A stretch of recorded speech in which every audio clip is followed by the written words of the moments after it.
छोटे उद्योग सुरू करायचे असतील हां. तर ते छोट्या भांडवलातनं उभे राहू शकतात का?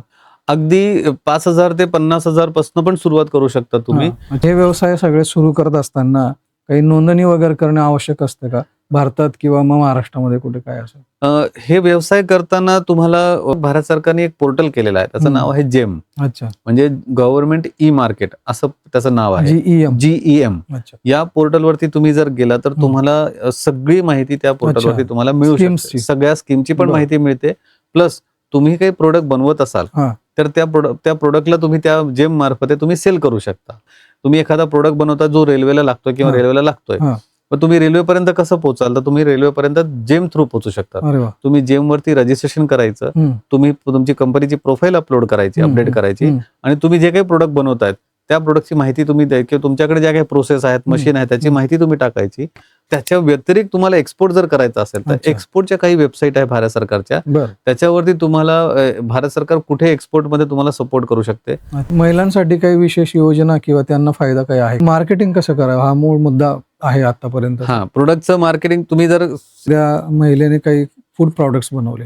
आता आपण बघतो बरेच मॉल्समध्ये आर्टिफॅक्ट्स असतात, काही फूड प्रॉडक्ट असतात. तर अशा मार्टला जर समजा अप्रोच करायचा असेल तर काय कसं करता येईल? खऱ्या अर्थाने उडीद पापडचा जो ब्रँड डेव्हलप केला तो मला वाटतं लिज्जतवाल्यांनी. तर अशा प्रकारे आपण शेती उद्योगमध्ये पण भरपूर व्यवसाय अवेलेबल आहेत. सोलार एनर्जी, ग्रीन एनर्जी हा एक प्रकार आता बरंच आलाय, त्याच्यामध्ये बऱ्याच संधी आहेत वाटतं. सोलार वरती पण भारत सरकार तुम्हाला सपोर्ट करते त्याच्यासाठी पण. ऑनलाईन शॉपिंगचा एक भरपूर ट्रेंड आहे, अमेझॉन, फ्लिपकार्ट वगैरे. तर त्यांच्यापर्यंत समजा बचत गटाच्या बायका असतील किंवा महिला घरी उद्योग करत असतील. तुमचं एकदा का परचेज आणि सेल सुरू झालं की मग तुम्हाला लोन घेता येते. आणि लोन मध्ये तुम्हाला मुद्रा लोन पासून सुरुवात केली पाहिजे. 50,000 पासून 5 लाखापासून 10 लाखापासून 10 लाखापर्यंत तुम्हाला लोन मिळू शकतं.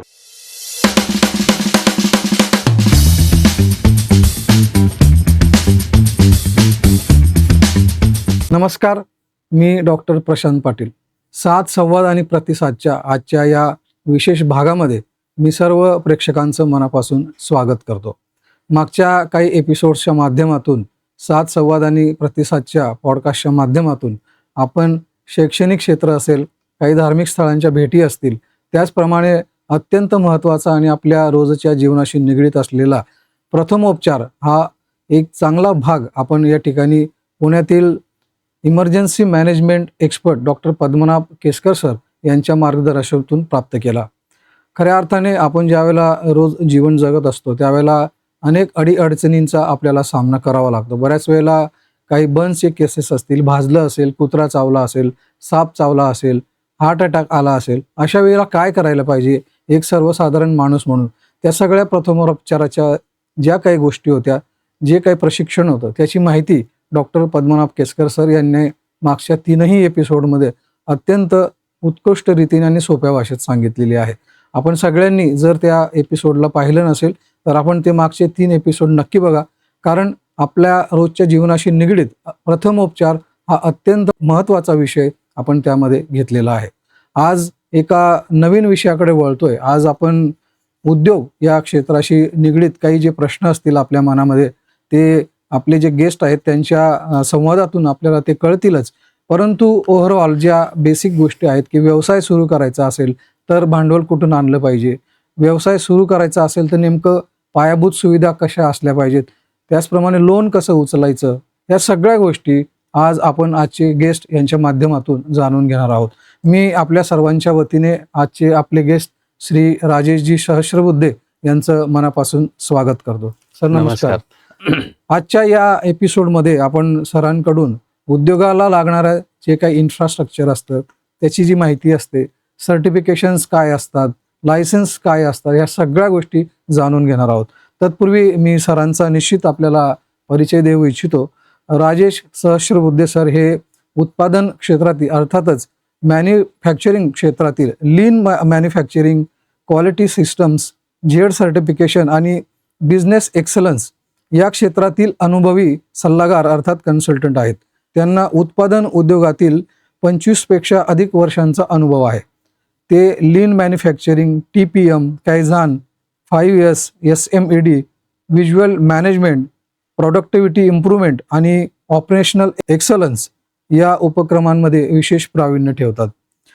सरांचं 2013 पासून ते MSME उद्योगासाठी लीन मॅन्युफॅक्चरिंग आणि झेड सर्टिफिकेशन सल्लागार म्हणून देखील कार्यरत आहेत.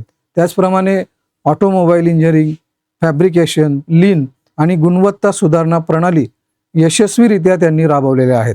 सध्या भारत सरकार अंतर्गत अनेक औद्योगिक प्रकल्पांमध्ये सुधारणा आणि मार्गदर्शनाचं काम त्यांच्याकडून होत आहे आणि अशा जवळजवळ 400 पेक्षा जास्त कंपन्या आहेत ज्याला सर कन्सल्टंट म्हणून या ठिकाणी काम करत आहेत. ते नॅशनल प्रोडक्टिव्हिटी काउन्सिल म्हणजेच NPC आणि क्वालिटी काउन्सिल ऑफ इंडिया अर्थात QCI यांचे मान्यताप्राप्त लीन मॅन्युफॅक्चरिंग कन्सल्टंट असून झेड अर्थात zero defect zero effect certification स्कीमसाठी देखील प्रमाणित सल्लागार म्हणजेच ऑथोराइज कन्सल्टंट म्हणून कार्यरत आहेत. त्यांना ISO 9001, IATF 16949, ISO 14001, ISO 45001, SA 8000, TPM, quality tools, supplier development, productivity improvement आणि MSME डिजिटल ट्रान्सफॉर्मेशन या विषयामध्ये त्यांचा विशेष अनुभव आहे. त्यांनी उद्योगातील 1000 पेक्षा अधिक कर्मचाऱ्यांना lean manufacturing, quality systems, technical skills आणि लीडरशिप डेव्हलपमेंट या विषयावर प्रशिक्षण देखील दिलेलं आहे. श्री राजेश सहस्रबुद्धेजी यांनी टाटा ग्रुप आणि आनंद ग्रुप सारख्या प्रतिष्ठित नामांकित कंपन्यांमध्ये देखील कन्सल्टंट म्हणून काम केलेले असून अनेक उद्योगांना सतत सुधारणा अर्थात कंटिन्युअस इम्प्रूव्हमेंट, ऑप्शनल एक्सलन्स आणि सप्लाय चेन स्ट्रेंथनिंग या उपक्रमांद्वारे वेळोवेळी मार्गदर्शन केलेले आहे. याशिवाय अनेक गोष्टी राजेशजी यांच्या या करिअरमध्ये आहेत, ते आपण पुढे त्यांच्याशी चर्चासत्रामध्ये जाणूनच घेणार आहोत. सर, पुन्हा एकदा आपलं मनापासून स्वागत करतो. धन्यवाद. मी आपला परिचय दिलेलाच आहे. या व्यतिरिक्त आपण या क्षेत्रामध्ये कसं आलात आणि हे क्षेत्र का निवडलं याबाबत काय सांगाल? ऍक्च्युली कसं आहे, मी 2013 पर्यंत आनंद ग्रुप आणि टाटा ग्रुपमध्ये जॉब करत असताना माझा जो रोल होता तो साधारणपणे माझे जे सप्लायर होते त्यांना डेव्हलप करण्याचाच होता. अच्छा. आणि ते सगळे छोट्या छोट्या कंपनीचे म्हणजे कंपन्याच होत्या. त्यांना शिक्षण देणं, प्रशिक्षण देणं, त्यांना कसं बिझनेस ग्रोथ व्हावा त्याच्याविषयी जाणून त्यांना नॉलेज देणं हा माझा रोल होता. हे रोल करताना मला जाणवलं की हे जे मी करतोय ते कंपनीच्या मार्फतातून करतोय, तर तोपर्यंत माझं लिमिटेशन्स होते किंवा मला एक थोडासा कंपनीच्या आधारे मला करावं लागायचं. पण मला मनापासून त्यांना जर जे काही त्यांना बिझनेस ग्रोथसाठी करायचं होतं ते मला करता येत नव्हतं. बरोबर. त्या निमित्तानं मग विचार केला की मी 2013ला स्वतःची कन्सल्टन्सी सुरू करून मी MSME म्हणजे जेवढ्या काही स्मॉल मायक्रो मीडियम एंटरप्राइजेस आहेत त्यांना कसं पुढे जायचं याच्यासाठी मी कार्य करायला सुरुवात केली. आणि तेव्हापासून आजपर्यंत आम्ही बऱ्याचशा कंपन्यांना याच्यामध्ये लहानपणापासून म्हणजे कंपनी मायक्रो असताना कसं ग्रो करत गेल्या तिथपर्यंत सगळ्यांना सल्ला देत गेलो. ओके. हा विषय माझा आवडता विषय याच्यासाठी होता कारण माझे जेवढे सप्लायर होते ते आजही माझ्या बरोबर आहेत. म्हणजे माझ्या पूर्वीच्या कंपनीचे सप्लायर ते अजून मला आठवण करतात की आपण कशी कशी जर्नीमध्ये पुढे गेलो. बरोबर. आणि तोच माझा मोटिवेशन आहे की मला अजून जास्तीत जास्त कंपन्यांना मला देता येईल त्याच्यात. बरोबर. खूप छान असं काम तुमचं सुरू आहे सर.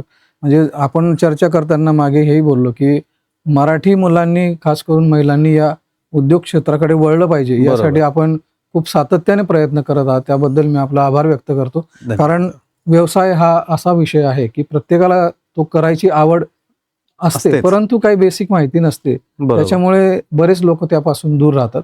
मला वाटतं आजच्या या एपिसोडमधनं आणि तुमचे देखील सातत्याने तेच प्रयत्न आहेत की मराठी माणसाने जो व्यवसायामध्ये जो इच्छुक आहे त्याने पुढे यायला पाहिजे आणि व्यवसाय सुरू करायला पाहिजे. तर पॉडकास्टची सुरुवातच मी आपल्याला एका प्रश्नाने करतो की नवख्या व्यक्तीने जर उद्योग सुरू करायचा असेल तर महत्वाच्या काय स्टेप्स आहेत, 5 पायऱ्या काही अशा काही सांगू शकाल? बरोबर. तुमचा जो प्रश्न अगदी महत्वाचा प्रश्न आहे कारण आम्ही तो प्रयत्न असतो की मराठी माणसाने आपला बिझनेस करावा. कारण आजकाल जे मोठे मोठे बिझनेसमॅन बघितले त्यात फार मोजके महाराष्ट्रीयन उद्योजक आहेत. म्हणून आपलाच प्रयत्न राहतो की महाराष्ट्रीयन माणसाने उद्योग करावा. आता उद्योग सुरू करताना किंवा उद्योग करायचा जेव्हा विचार येतो किंवा करायची इच्छा जेव्हा होते तेव्हा पहिला जो प्रश्न होतो की तुम्हाला जीवनामध्ये कुठला प्रॉब्लेम सॉल्व्ह करता येतो का? तुम्हाला एक उदाहरण सांगतो की रेड बस म्हणून हा कन्सेप्ट आहे. रेड बस म्हणजे तुम्हाला बस बुकिंग करतात. त्याचा जो ओनर किंवा फाउंडर आहे त्याला एकदा बँगलोरमधनं घरी जायचं होतं दिवाळीच्या वेळेला, अच्छा. तर त्याला बसचं बुकिंग मिळालं नाही. बरं. मग तो दर एजंटकडे फिरला प्रत्येक याच्याकडे, कारण शेवटच्या क्षणाला तुम्हाला कोणी बुकिंग देत नाही. बरोबर. मग तो खूप फिरल्यानंतर त्याला शेवटी बस मिळाली नाही. मग शेवटी तो एसटी बसनी गेला आणि शेवटच्या सीटवर उड्या मारत मारत गेला. कारण शेवटची सीट म्हणजे उड्या मारत, त्या उड्या मार, आणि तो IT कंपनीमध्ये असताना तेव्हा त्याच्या लक्षात आलं की जर मला हा त्रास होत असेल तर बऱ्याच लोकांना त्रास होत असेल, त्याला जो प्रॉब्लेम फेस झाला तो बऱ्याच लोकांना फेस होत असेल. या उद्देशानं त्यांनी विचार केला की आपण ह्याला सॉल्युशन काढू. बरोबर. म्हणून त्यांनी तो रेड बसचा कन्सेप्ट आणला आणि तो रेड बसचा कन्सेप्ट आज 1000 कोटीच्या वर कंपनी ती झालेली आहे. सिमिलर कन्सेप्ट हा झोमॅटो, स्विगी असे कन्सेप्ट आहे की जे कोरोना काळात लोकांना जेवणाची व्यवस्था होत नव्हती किंवा बाहेर जाऊन अन्न घ्यायचं होतं किंवा बाहेर जाऊन खायचं असतं, तेव्हा ती व्यवस्था नव्हती. त्या काळाला ते जो प्रॉब्लेम होता तो सॉल्व्ह करण्यासाठी झोमॅटो आणि स्विगीनी घरोघरी अन्न पोहोचण्याचं किंवा घरोघरी जेवण पोहोचण्याचं काम त्यांनी केलं. बरोबर. हा जो बिझनेस कन्सेप्ट आहे हा असा असतो की तुम्हाला कंपनी म्हणजे तुम्हाला पब्लिकमध्ये किंवा आपल्या आजूबाजूला प्रॉब्लेम शोधायचा असतो की कुठला प्रॉब्लेम मी सॉल्व्ह करू शकतो. तो प्रोडक्टद्वारे असू दे, सर्व्हिसद्वारे असू दे किंवा कसाही असू दे, पण तुम्ही तो प्रॉब्लेम सॉल्व्ह करता आला पाहिजे. म्हणून तुम्हाला पहिली जी पायरी आहे की तुम्हाला प्रॉब्लेम सॉल्व्ह करायला पाहिजे. म्हणून तुमचा प्रोडक्ट तुम्ही निवडा. तुम्हाला कुठल्या तुमचा आवडता फील्ड आहे त्याच्यामध्ये प्रोडक्ट किंवा सर्व्हिस, हा पहिली पायरी असते की तुम्ही ते निवडा की मला कुठल्या याच्यात काम करायचं आहे. बरोबर. आणि ते निवडताना तुम्ही प्रॉब्लेम सॉल्व्ह करता, हे महत्वाचा पॉईंट लक्षात ठेवा की तुम्ही लोकांचा प्रॉब्लेम सॉल्व्ह करता. दुसरी पायरी म्हणजे मग तुम्हाला जर आयडिया तुमच्या कन्फर्म झाला, मग त्याचा एक बिझनेस प्लॅन तयार करावा लागतो तुम्हाला की मला त्याच्यामध्ये लोन कुठून मिळेल, किती भांडवल लागेल. आता ह्याच्यापूर्वी काय करावं लागेल, तुम्हाला एक सर्व्हे करावा लागतो मार्केटचा, की तुम्ही मार्केटमध्ये सर्व्हे करायला पाहिजे की हा प्रोडक्ट किती आधी कोणी आणलेला आहे का, किंवा हा प्रॉब्लेम सॉल्व्ह करताना मी जर हा प्रोडक्ट मार्केटमध्ये आणला तर लोकांना किती फायदा होईल, किंवा लोक ह्याच्यामध्ये किती पैसे मला देऊ शकतील, या प्रोडक्टची व्हॅल्यू किती होईल, याचा मार्केट सर्व्हे करावा लागतो. मार्केट सर्व्हे करण्यासाठी वेगवेगळ्या पद्धती आहेत. आजकाल लोकांना डिजिटल मार्केटिंग खूप सोपं झालेलं आहे. आधीच्या काळात लोकांना दर फिरावं लागायचं की लोकांना प्रश्नोत्तरी करावे लागायचे. आजकाल ते खूप सोपं झालेलं आहे. डिजिटल मार्केटिंगद्वारे किंवा डिजिटल रिसर्चद्वारा तुम्हाला सर्च करता येतं की मला मार्केटमध्ये माझा प्रोडक्ट मी ठेवला तर किती प्रकारे चालेल तो. आणि दुसरं म्हणजे त्याच्याबरोबरच तुम्ही अजून पर्सनल कॉन्टॅक्ट पासून पण सुरुवात केली की मार्केटमध्ये माझा प्रोडक्ट जाईल किंवा माझी सर्व्हिस जाईल तर किती फायदा होईल किंवा लोकांचा प्रॉब्लेम सॉल्व्ह होईल. तर मार्केट रिसर्च हा दुसरा स्टेप आहे. तिसरा स्टेप आहे की मग एकदा मार्केट रिसर्च झाल्यानंतर मग तुम्हाला तुमचा बिझनेस प्लॅन तयार करावं लागतं की मला याच्यात किती भांडवल लागेल, मला याच्यात किती इन्व्हेस्टमेंट लागेल, किती जागा लागेल, मला कुठल्या मशिनरीज लागतील, जर प्रोडक्ट असेल तर कुठल्या मशिनरी लागतील.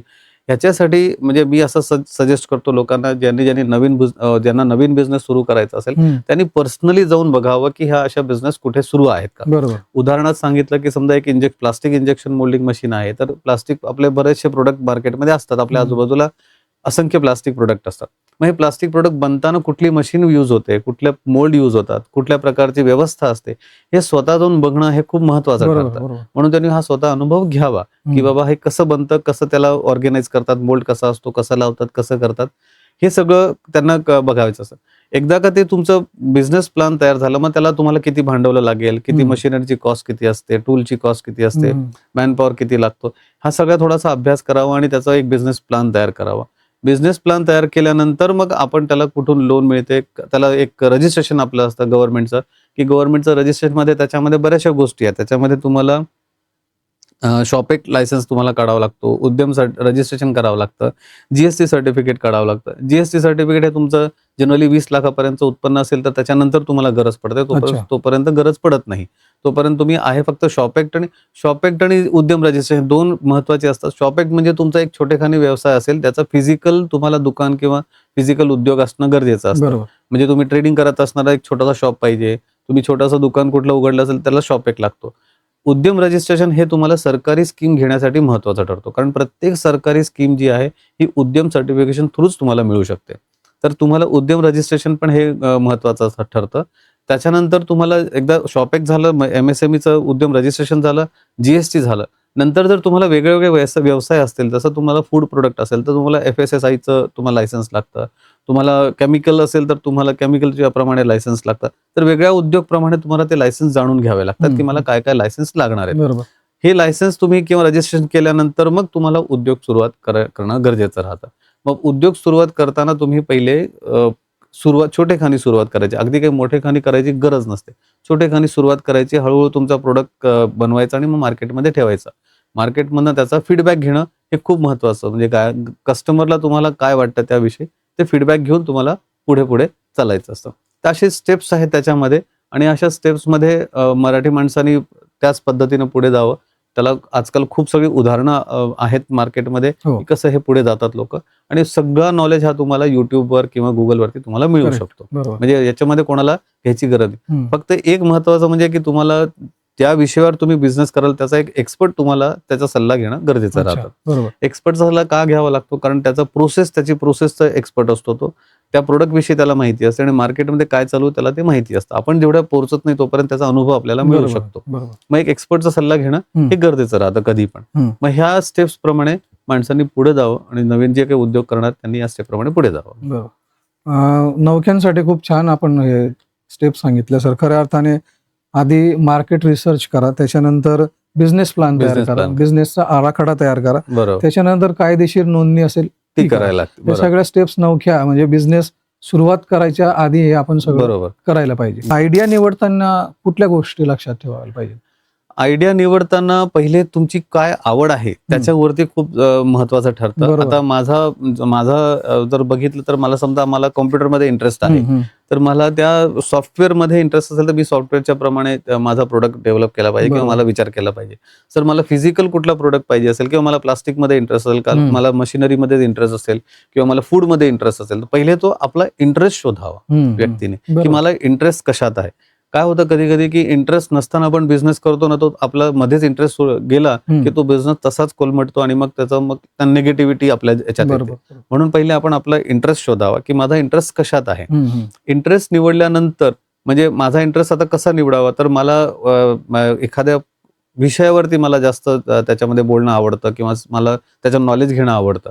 मग त्या निमित्ताने मला कुणाचा प्रॉब्लेम सॉल्व्ह करता येतो का, हा एक खूप महत्वाचा प्रश्न आहे की कुठलाही बिझनेस सुरू करताना प्रॉब्लेम सॉल्विंग हा एक खूप मोठा प्रश्न राहतो की मला हा कोणाचा तरी प्रॉब्लेम सॉल्व्ह करता येतो का. तो कोणाचाही असे ना, पण कुठल्याद्वारे त्या माझ्या आवडत्या विषयाद्वारे मी तो प्रॉब्लेम सॉल्व्ह करू शकतोय का हे बघणं गरजेचं असतं.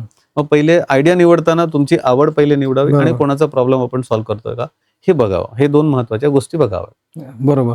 जर समजा छोटे उद्योग सुरू करायचे असतील तर ते छोट्या भांडवलातनं उभे राहू शकतात का?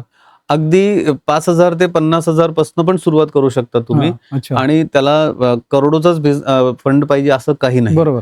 आणि काही बिझनेस इतके सोपे आहेत की तुम्हाला अगदी 5-10 हजारापासून सुरू आणि घरून सुरुवात करू शकता बरोबर. तुम्ही. याला फॅक्टरीची जागा किंवा असं गरज नाही. फक्त जे तुम्ही सुरुवात करताना रजिस्ट्रेशन हे खूप महत्वाचं. रजिस्ट्रेशनला कुठलीही बंधन नाही. उद्यम रजिस्ट्रेशन हे तुम्ही घरच्या ऍड्रेसवरनं सुद्धा करू शकता. शॉपेकला तुम्हाला जागा लागते, ऑफिस लागते, पण उद्यम रजिस्ट्रेशन तुम्हाला घरून सुद्धा करू शकता, घरच्या ऍड्रेसवरनं सुद्धा करू शकता आणि तिथून घरूनही तुम्ही सुरुवात करू शकता. भांडवल याच्यामध्ये तुम्हाला 5,000पासून 50,000 पर्यंत किंवा 5 लाखापर्यंत 10 लाखापर्यंत असे वेगवेगळ्या प्रकारच्या ज्या तुम्हाला भांडवल लागतात ते तुम्हाला मिळू शकतात. बरोबर. पण जेव्हा आपण उद्योग सुरू करतो पहिला प्रश्न असतो माझ्याकडे फंड आहे का किंवा माझ्याकडे भांडवल आहे का. पण तशी काही गरज नाही. तुम्हाला जर तुम्ही मोठ्या मोठ्या कंपन्या जर बघितल्या, सगळ्या मोठ्या कंपन्या गॅरेज पासून सुरू झालेल्या आहेत. कारण त्यांच्याकडे भांडवल नव्हतंच. आणि तेच प्रश्न असतो की भांडवल नसताना सुद्धा आपण विचार केला पाहिजे की जिथे भांडवलाची खरंच गरज असेल तिथेच उद्योग करायचा, अदरवाईज गरज नाही. शून्यातून आपण करू शकतो आणि जसं आपल्याकडे जी व्यवस्था आहे, ज्या काही फॅसिलिटीज आहेत त्याच्यापासून सुरुवात केलेली कधीही योग्य असते. कारण त्याच्यानंतर आपल्याला पुढचा प्लॅन व्यवस्थित करता येतो. अशी काही उदाहरणं आहेत का ते ज्याच्यामध्ये आपल्याला उद्योग छोट्या ह्याच्यातनं सुरू करता येईल? आता मी तुम्हाला एक सोपा एक्झाम्पल सांगतो. आता सध्याचा जो ट्रेंड आहे तो फूड प्रोडक्टचा आहे. त्याच्यामध्ये फूड पावडर ज्याला म्हणतो म्हणजे व्हेजिटेबल पावडर म्हणा, फ्रूट पावडर म्हणा, केळ्याची पावडर म्हणा किंवा हा फ्रूट जेवढे आपले फ्रुट्स आहेत त्यांची पावडर म्हणा, ही जी पावडरची प्रोसेस आहे ही खूप सोपी आहे. ही घरून सुद्धा करू शकतो आपण. म्हणजे त्याला फार काही प्रोसेस अवघड नाही. त्याला फक्त प्रोडक्ट आपण जसं म्हणजे फ्रुट्स आपण म्हटलं तर फ्रूट घ्यायचे, त्याला वाळवायचे, त्याचा पावडर करायचा, पॅक करायचा आणि विकायचे. आता ह्याच्यामध्ये तुम्हाला कुठलीच मशिनरी साधारणपणे सुरुवातीला लागत नाही. तुमच्या घरच्या घरी तुम्ही करू शकता. तुम्हाला उन्हात फ्रूट वाळवायचे, मिक्सरमध्ये ग्राइंड करायचे, त्याची पावडर करायची, घरीच तुम्हाला पॅक करता येतं, घरूनच तुम्हाला हा बिझनेस सुरू करतात. आता ह्याच्यामध्ये फक्त तुम्हाला शोधायची गरज काय लागते की तुम्हाला हा प्रोडक्ट विकायचा कुठे. करेक्ट, तर बरोबर. विकण्यासाठी तुम्हाला वेगवेगळे साधनं अवेलेबल आहेत. हा. तुम्हाला मार्केटमध्ये जर तुम्ही गेला तर वेगळं हा प्रोडक्ट घेणारे लोक अवेलेबल आहेत. अमेझॉनवरती तुम्हाला 2,500 रुपयापर्यंत 2,500 रुपयापासून तुम्हाला रजिस्ट्रेशन करता येतं. तुम्ही अमेझॉनवरती ठेवू शकता, फ्लिपकार्टवर ठेवू शकता तुमचा प्रोडक्ट. त्याच्यामध्ये तुम्हाला ऑफिस, दुकान असं असणं गरजेचं नाही. तुम्ही घरापासून हा सुरुवात करू शकता. बरोबर. हा एक एक्झाम्पल सांगितलं. दुसरा एक्झाम्पल असं आहे की समजा तुमच्याकडे मशिनरीज नाहीत पण तुमच्याकडे प्रोडक्ट आहे, तुमच्या डोक्यात एक चांगला प्रोडक्ट आहे, पण तुमच्याकडे मशिनरी घेण्यासाठी पैसा नाही. तुम्ही तो प्रोडक्ट डिझाईन करा. डिझाईन करायला फार जास्त काही पैसा लागत नाही आणि तो लोकांकडनं बनवून घ्या. त्याच्यासाठी मशीन घेणं हा गरजेचा नाही. तुम्ही लोकांकडनं बनवून घ्या आणि मग विका. बनवण्यासाठी जो काही चार्ज लागतो तो तुम्हाला द्यावा लागतो, जो फार तो अगदी नॉमिनल असतो. तो चार्ज दिल्यानंतर तुम्हाला तो प्रोडक्ट तुम्हाला अमेझॉनवर ठेवतात. आता बऱ्याचशा लोकांना आम्ही स्वतः असं बघितलेलं आहे की ते बाहेरून प्रोडक्ट विकत घेतात आणि अमेझॉनवर ठेवतात. आता तो पण एक ट्रेंड नवीन चालू झालेला आहे की तुम्हाला स्वतःला कंपनी असणं गरजेचं नाही, तुमच्याकडे मशीन असणं गरजेचं नाही. तुम्ही लोकांचे प्रोडक्ट घेऊ शकता आणि त्याच अमेझॉनवरती आपलं मार्जिन ठेवून विकू शकता. तुमच्या नावाने, आपल्या नावाने विकू शकता, आपलं ब्रँडिंग करू शकता. आता तुम्ही जर फेसबुक, अमेझॉन, फ्लिपकार्ट हे सगळे बघितले तर ह्याच्यामध्ये असे भरमार आहे यांच्या लोकांचे की जे दुसरे प्रोडक्ट घेतात आणि स्वतःच्या नावाने विकतात. बरोबर. हा एक खूप मोठा स्टार्टअप म्हणजे चांगला चालू झाला, खूप चांगला ट्रेंड चालू झाला. याच्यामध्ये पैसा लागत नाही. महत्वाचं म्हणजे तुम्हाला फक्त सॉफ्टवेअर म्हणजे डिजिटल नॉलेज असणं गरजेचं आहे. तुम्हाला म्हणजे बाकी प्लॅटफॉर्मचं, सोशल प्लॅटफॉर्मचं तुम्हाला नॉलेज असणं गरजेचं असतं. तेवढाच एक, आणि ते आजकाल सगळ्या युथला तो असतोच असतो. म्हणून खूप सोपं आहे सुरू करणं. मार्केट रिसर्च करणं किती योग्य आहे किंवा कसं करावं व्यवसाय सुरू करण्यापूर्वी? मार्केट रिसर्च हा एक खूप महत्वाचा प्रश्न आहे. कारण लोकांना हेच माहित नाही, सगळ्यांना असं वाटतं की माझा प्रोडक्ट खूप चांगला आहे, मी हजारो लोकांचा प्रॉब्लेम सॉल्व्ह करतोय, पण त्यांना तो प्रोडक्ट खरंच हवा आहे का? म्हणजे आता मी एखादा चांगली डिश बनवली पण ती डिश लोकांना आवडेल असं गॅरंटी नाही. मला आवडते म्हणून सगळ्यांना आवडेल असं गरजेचं नाही. म्हणून लोकांना काय आवडेल किंवा लोकांना काय पाहिजे हे खूप महत्वाचं ठरतं. त्याच्यासाठी तुम्हाला मार्केट रिसर्च हे खूप महत्वाचा पॉईंट आहे. आणि त्याच्यासाठी तुम्ही डिजिटली मार्केट रिसर्च करणं तेवढंच अपेक्षित आहे. प्लस फिजिकल मार्केट करणं, रिसर्च करणं हे पण खूप गरजेचं आहे. डिजिटल मार्केटिंगमध्ये तुमचे वेगवेगळे प्लॅटफॉर्म आहे. तुम्ही लोकांना प्रश्नोत्तरी पाठवू शकता, लोकांना तुम्ही पोलिंग करू शकता. आजकाल तुम्हाला व्हॉट्सअप पोल अवेलेबल आहे, आज तुम्हाला इन्स्टा पोल अवेलेबल आहे, तुम्हाला फेसबुक पोल्स अवेलेबल. तुम्ही पोलिंग करू शकता, लोकांचे नॉलेज घेऊ शकता की लोकांची काय आवश्यकता आहे त्यांना. तुम्ही जर नवीन प्रोडक्ट ठेवायचा विचार केला तर लोकांचे प्रॉब्लेम समजून घ्या की हा प्रॉब्लेम सॉल्व्ह तुमचा होत आहे का, प्रॉब्लेम तुम्हाला फेस होतोय का.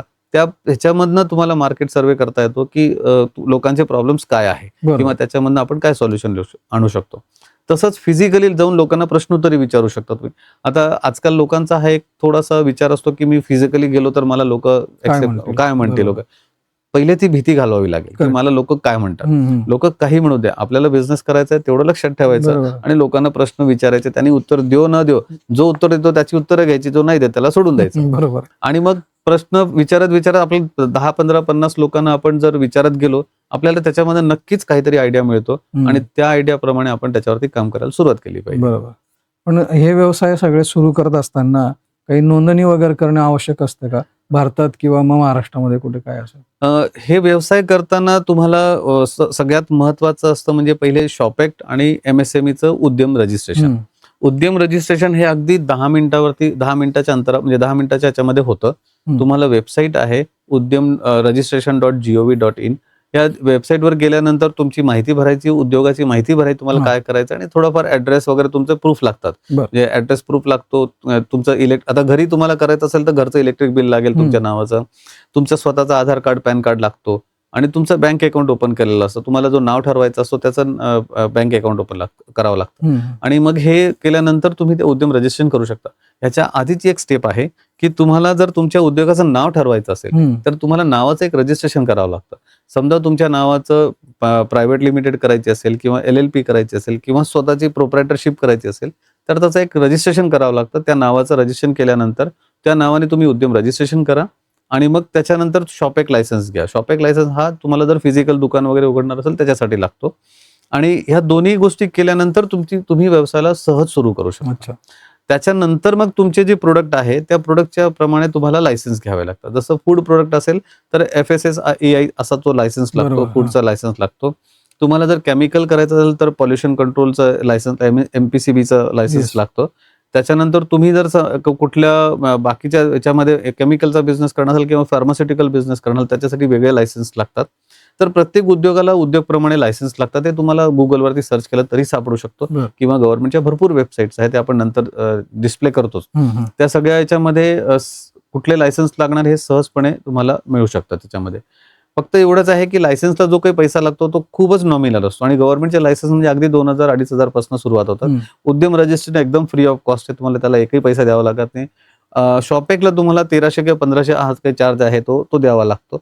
बाकी याच्या पलीकडे कुठले रजिस्ट्रेशन तुम्हाला करायची गरज नाही पडत. तुमचं जर सेल 20 लाखाच्या वर गेला मग तुम्हाला जीएसटीचा विचार करायला पाहिजे आणि मग जीएसटी तुम्हाला रजिस्ट्रेशन करावं लागतं. जीएसटीचं 40 लाखापेक्षा जास्त उत्पन्न असेल तरच आपल्याला, हे तुमचं 20 लाखापेक्षा जास्त सेल असेल तर. अच्छा, ओके, सेलवर. सेल तुमचा 20 लाखाच्या वर असेल तर तुम्हाला इयरली ओके, तुमचा टर्नओव्हर 20 लाखाच्या वर गेला तर तुम्हाला जीएसटी रजिस्ट्रेशन करावं लागतं. बरोबर. काही केसमध्ये 40 लाखाच्या वर लागतं तुम्हाला. त्या गव्हर्नमेंटच्या वेबसाईटवर तुम्हाला ते कळतंच की कुठल्या बिझनेसला 40 लाख पाहिजे, कुठल्या बिझनेसला 20 लाख पाहिजे. बरोबर. पण सर्वसाधारणपणे 20 लाखापेक्षा वर गेलं तर तुम्हाला जीएसटीची गरज पडते. बरोबर. जीएसटीची गरज का पडते? कारण तुम्ही म्हणजे महत्वाचा हा एक पॉईंट असा आहे की तुम्ही जेव्हा कोणाकडनं मटेरियल विकत घेता तेव्हा तो तुमच्याकडनं जीएसटी चार्ज करतोच, बरोबर. तो तुम्हाला द्यावाच लागतो. Yes, yes. आता तो आपण समजा 100 रुपयाचं मटेरियल घेतलं, त्याला 18% जीएसटी असेल तर मग 118 रुपये द्यावे लागतात. बरोबर. मग ते 18 रुपये जे आहे ते आपल्या खिशातनं जातात. मग तो तुम्हाला जर परत घ्यायचे असतील तर तुम्हाला जीएसटी रजिस्ट्रेशन केलं तर तुम्हाला ते 18 रुपये तुमच्या जीएसटी मार्फत तुम्हाला रिटर्न मिळू शकतात. अच्छा, अरे वा. जेव्हा तुम्ही सेल करता तेव्हा तो तुम्हाला जीएसटी सेल लावून सेल करू शकता. म्हणजे तुम्हाला ते एक्स्ट्रा पैसे द्यायचे असतात ते तुम्हाला रिटर्न मिळू शकतात, म्हणून तो जीएसटी असतो. दुसरी गोष्ट म्हणजे जीएसटी रजिस्ट्रेशन करण्याचं अजून एक कारण असं पण आहे की तुम्हाला भारत सरकारला हे पण माहिती पाहिजे की तुम्ही किती उलाढाल करताय, किती पैशांची उलाढाल करताय. त्याच्याप्रमाणे तुमचा जीएसटी तुमच्या प्रोडक्ट प्रमाणे जीएसटी आकारला जातो आणि मग तुम्हाला तो जीएसटी कसा मिळेल, कसा तुम्हाला रिटर्न होईल. भारत सरकारचा प्रश्न आहे की तुम्ही दोनदा जीएसटी न देता एकदाच द्यायला पाहिजे. मग तुम्ही दिलेला असतो तो तुम्हाला, जर तुम्ही सेल करत असाल तर तुम्हाला रिटर्न मिळतो. म्हणजे हा पैसा, लोकांचं असं मत असतं की जीएसटी म्हणजे आपला पैसा खर्च होतो, पण खरं हा पैसा वाचवण्याचा मार्ग आहे. आपण जो एक्स्ट्रा पैसा देतो तो वाचवण्याचा मार्ग आहे. पण ह्याला मर्यादा आहे की 20 लाखापर्यंत तुम्ही केलं तर, 20 लाखावर केलं तर काही प्रॉब्लेम नाही. तुम्ही 0 पासून सुरुवात केली तरी पहिल्या दिवसापासून तुम्ही जीएसटी अप्लाय करू शकता. पहिल्या दिवसापासून तुम्ही जीएसटी रजिस्ट्रेशन करू शकता, त्याला काहीच प्रॉब्लेम नाही. पण अननेसेसरी तुम्हाला 20 लाखापर्यंतचा जर तुम्हाला कॅपॅसिटी असेल तर तुम्ही गरज नाही. आणि सुरुवातीला तुम्ही जेव्हा 0 पासून सुरुवात करत असाल तर कदाचित समोरचा तुमच्याकडनं जीएसटी घेणारही नाही. मग त्या केसमध्ये तुम्हाला द्यावा लागतो. तुम्ही तुमच्याकडनं घेत नाही पण तुम्हाला द्यावा लागतो, मग तो गव्हर्नमेंटला द्यावा लागतो. त्या कारणे तुम्हाला जीएसटी 20 लाखापर्यंतच तुम्हाला सूट दिलेली असते, तोपर्यंत तुम्हाला जीएसटीची गरज नाही. त्याच्या व्यतिरिक्त जे लायसन्स आहेत मग ते बाकीचे उद्योग प्रमाणे जे लायसन्स आहे तुम्हाला वेळोवेळी घ्यावे लागतात. सीएचा सल्ला घेणं गरजेचं राहतं याच्यामध्ये. म्हणजे सीए तुम्हाला सांगतो की तुमच्या बिझनेस प्रमाणे कुठले कुठले लायसन्स घेतले पाहिजे. म्हणजे बेसिक तुम्हाला म्हणायचं आहे की आपण अगदी सुरुवातीला ज्यावेळेला व्यवसाय सुरू करतो त्यावेळेला उद्यम कार्डचे, उद्यम रजिस्ट्रेशन जे गरजेचं आहे त्याचा म्हणजे काय फायदा काय होतो नेमका? ते प्रत्येकाने केलं तर चालतं की फक्त व्यावसायिक एखादं हे उभं केलं असेल तुम्ही फॉर्म तरच ते घ्यायला पाहिजे? उद्यम रजिस्ट्रेशन हा खूप महत्वाचा विषय आहे. कारण पहिले शॉपेक्ट होतं, शॉपेक्ट वरती गव्हर्नमेंट आधार कार्ड सारखंच आहे का उद्यम म्हणजे हे उद्योगाचा आधार कार्ड, म्हणजे आपल्या माणसाचा आपला आधार कार्ड असतो तसं उद्योगाचा आधार कार्ड आहे. म्हणजे आपला आधार कार्ड म्हणजे आपली ओळख आहे ती, तसं आपल्या उद्योगाची ओळख म्हणजे उद्यम रजिस्ट्रेशन. आता भारत सरकारने काय केलंय की उद्यम रजिस्ट्रेशनचा एक नंबर असतो, त्या नंबर प्रमाणे प्रत्येक स्टेटचा वेगवेगळा नंबर असतो. त्या नंबर तुमच्याकडे तो रजिस्ट्रेशन असेल याचा अर्थ असा होतो की तुमची जी कंपनी आहे भारत सरकारच्या वेबसाईटवरती किंवा पोर्टलवरती रजिस्ट्रेशन झालेली आहे. तुम्हाला ज्या काही भारत सरकारच्या स्कीम घ्यायच्या असतील तुम्हाला त्या उद्यम नंबर प्रमाणेच मिळतील, म्हणजे उद्यम नंबरच्या आधारावरच मिळतील. जर तुमचं उद्यम रजिस्ट्रेशन नसेल तर तुम्हाला भारत सरकारच्या उद्योगाच्या कुठल्याही स्कीम मध्ये भाग घेता येत नाही किंवा तुम्हाला त्याचा लाभ मिळत नाही. आम्ही असे बरेच केसेस बघितले ज्यांनी सुरुवात केली पण उद्यम रजिस्ट्रेशन केलं नाही आणि मग जेव्हा त्यांना लक्षात आलं की आपल्याला भारत सरकारची स्कीमचा लाभ घ्यायचा आहे तेव्हा लक्षात आलं की आपल्याला उद्यम केलं पाहिजे. म्हणून उद्यम रजिस्ट्रेशन हे खूप सोपा केलेलं आहे. आणि सुरुवातीला असं होतं की पहिले खूप सगळे डॉक्युमेंट द्यावे लागायचे, आता काही डॉक्युमेंट द्यावे लागत नाही. फक्त पॅन कार्ड, आधार कार्ड आणि तुमचं रेसिडेन्स किंवा प्रूफ असतो, तुमचं लोकेशन प्रूफ, या 3 गोष्टीमध्ये तुम्हाला फक्त उद्यम रजिस्ट्रेशन होतं आणि ते उद्यम सर्टिफिकेट तुम्हाला मिळतो. आणि आजकाल भारत सरकारने काय केलं की ते वेळोवेळी अपडेट पण ऑटोमॅटिक होतं. म्हणजे तुमचा टर्नओव्हर वाढला की तो ऑटोमॅटिक अपडेट पण होत राहतो. दरवर्षीचा तुमचा टर्नओव्हर मोजला जातो ऑटोमॅटिकली आणि तो जीएसटीशी लिंक केलेला नंतर. म्हणजे मग तुम्हाला नंतर जसा बिझनेस वाढेल तुमचा जीएसटीशी उद्यम तुमचा रजिस्ट्रेशन लिंक असतो आणि त्याप्रमाणे तो अपडेट होत राहतो. बरोबर. खूप चांगली माहिती दिली सर तुम्ही की व्यवसाय सुरू करायचा असेल तर सगळ्यात महत्वाच्या बेसिक गोष्टी म्हणजे उद्यमचं रजिस्ट्रेशन आहे, शॉप ऍक्ट आहे, बरोबर, त्याच्यानंतर तुमचं जीएसटी आहे. या सगळ्या गोष्टी आपल्याला व्यवसाय सुरू करायच्या आधी कराव्या लागतात. पण ही तुम्ही जसं असं म्हटले ऑनलाईन नोंदणी एवढी सोपी आहे का, म्हणजे करू शकता का, किंवा याला काही दुसरे पर्याय आहेत, किंवा जे आपले सेंटर्स असतात गव्हर्नमेंटचे तर ते सेंटर्स काही मदत करतात का याला? ऑनलाईन खूपच सोपं आहे. म्हणजे हे मराठीमध्ये सुद्धा करता येतो आपल्याला आणि इंग्लिशमध्ये सुद्धा करता येतं. भारत सरकारची जी वेबसाईट आहे त्याच्यामध्ये मराठीमध्ये सुद्धा दिलेलं आहे आणि इंग्लिशमध्ये सुद्धा दिलेलं आहे. तर सोपं पद्धतीनं आपल्याला याच्यामध्ये रजिस्ट्रेशन करता येतं. रजिस्ट्रेशन सोपं याच्यासाठी मी सांगतो कारण एखादा 10वी पास मुलगा असेल तोच रजिस्ट्रेशन करू शकतो, एवढं सोपं आहे ते.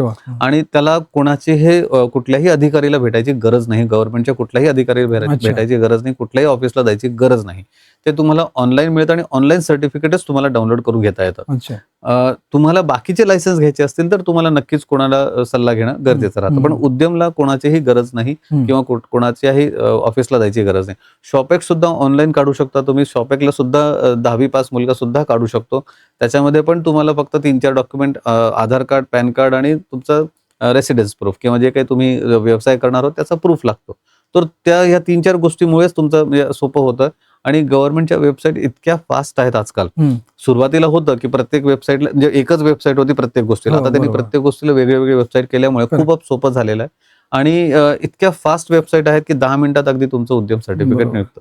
फक्त एकच म्हणजे मी गव्हर्नमेंटच्या वेबसाईटवरती काम करत असताना एकच मी काळजी घ्यायला सांगतो की तुम्ही जेवढं ऑफिस अवर्स टाळाल तेवढं तुम्हाला फास्ट रिझल्ट मिळेल. म्हणजे 9 ते 6 मध्ये ह्या वेबसाईट बिझी असतात, तर कदाचित तुम्हाला एक 5 मिनिटं अजून वेळ लागू शकतो. पण जर समजा तुम्ही 6 वाजेनंतर काम केलं किंवा 9च्या आधी तुम्ही काम केलं तर खूप फास्ट या वेबसाईट काम करतात. म्हणून तुम्हाला रजिस्ट्रेशन खूप सोपं आहे आजकाल ह्याच्यामध्ये. याला तुम्हाला कोणाचीही सल्ला घ्यायची गरज नाही किंवा कोणाकडे जायची गरज नाही. खूप छान सांगितलं सर तुम्ही. उद्यम कार्ड असेल, त्याचप्रमाणे जीएसटी असेल, शॉप ऍक्ट असतील, या सगळ्या महत्वाच्या गोष्टी आहेत. व्यवसाय सुरू करायच्या आधी या आपल्या सर्वांना करायला पाहिजे.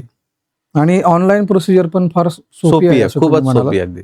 बरोबर. कारण लोकांना विशेष करून महिलांना ते ऑनलाईन बघणं आणि तिथे रजिस्ट्रेशन करणं ह्या गोष्टी किचकटीच्या आणि जिकरीच्या वाटतात. बरोबर. पण तुम्ही सांगितलं त्याप्रमाणे हे सगळं अगदी सोपं आहे. अगदी सोपं मला वाटतं नक्कीच सगळ्यांना उपयोगाला पडतील. आणि व्यवसाय सुरू केला नसेल तरी पण आपण काढू शकतो सुरुवातीला. येस. त्याला काय डॉक्युमेंट्स काय गरज असतात त्याला? हे जसं तुम्ही म्हणालात की महिलांना सुद्धा सोपं करता येईल कारण हे मराठीमध्ये सुद्धा आहे. म्हणजे याच्याला शिक्षणाची पण अशी फार जास्त काही अट नाही.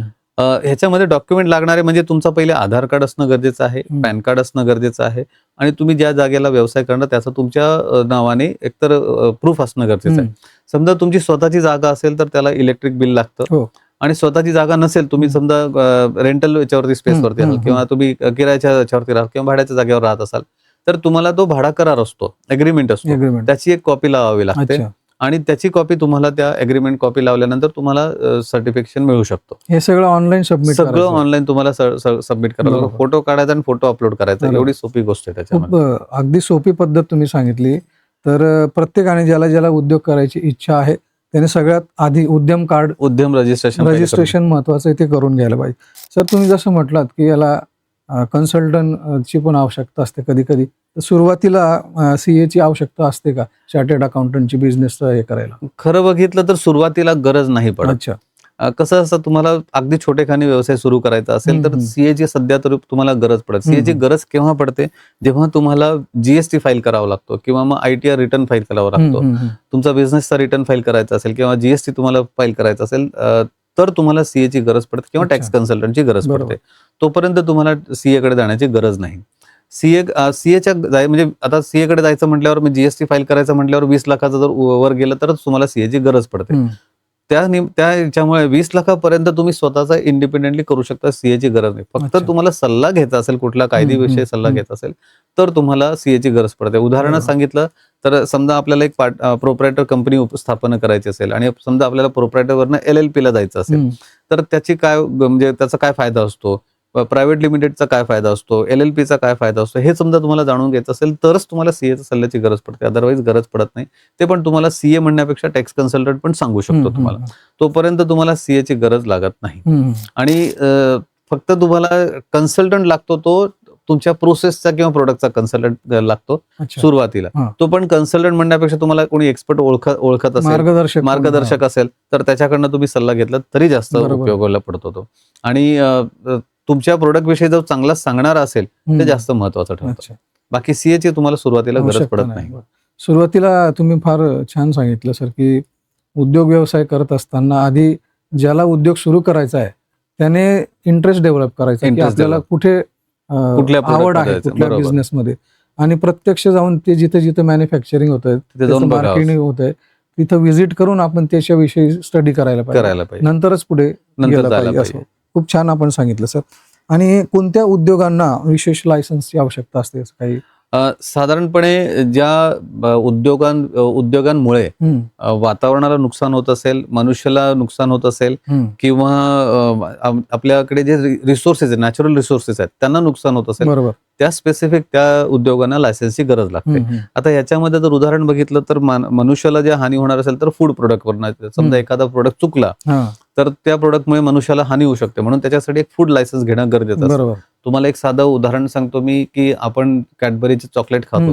कॅडबरीच्या चॉकलेटमध्ये क्रीम वापरलं, फूड क्रीम, मिल्क क्रीम वापरलं जातं.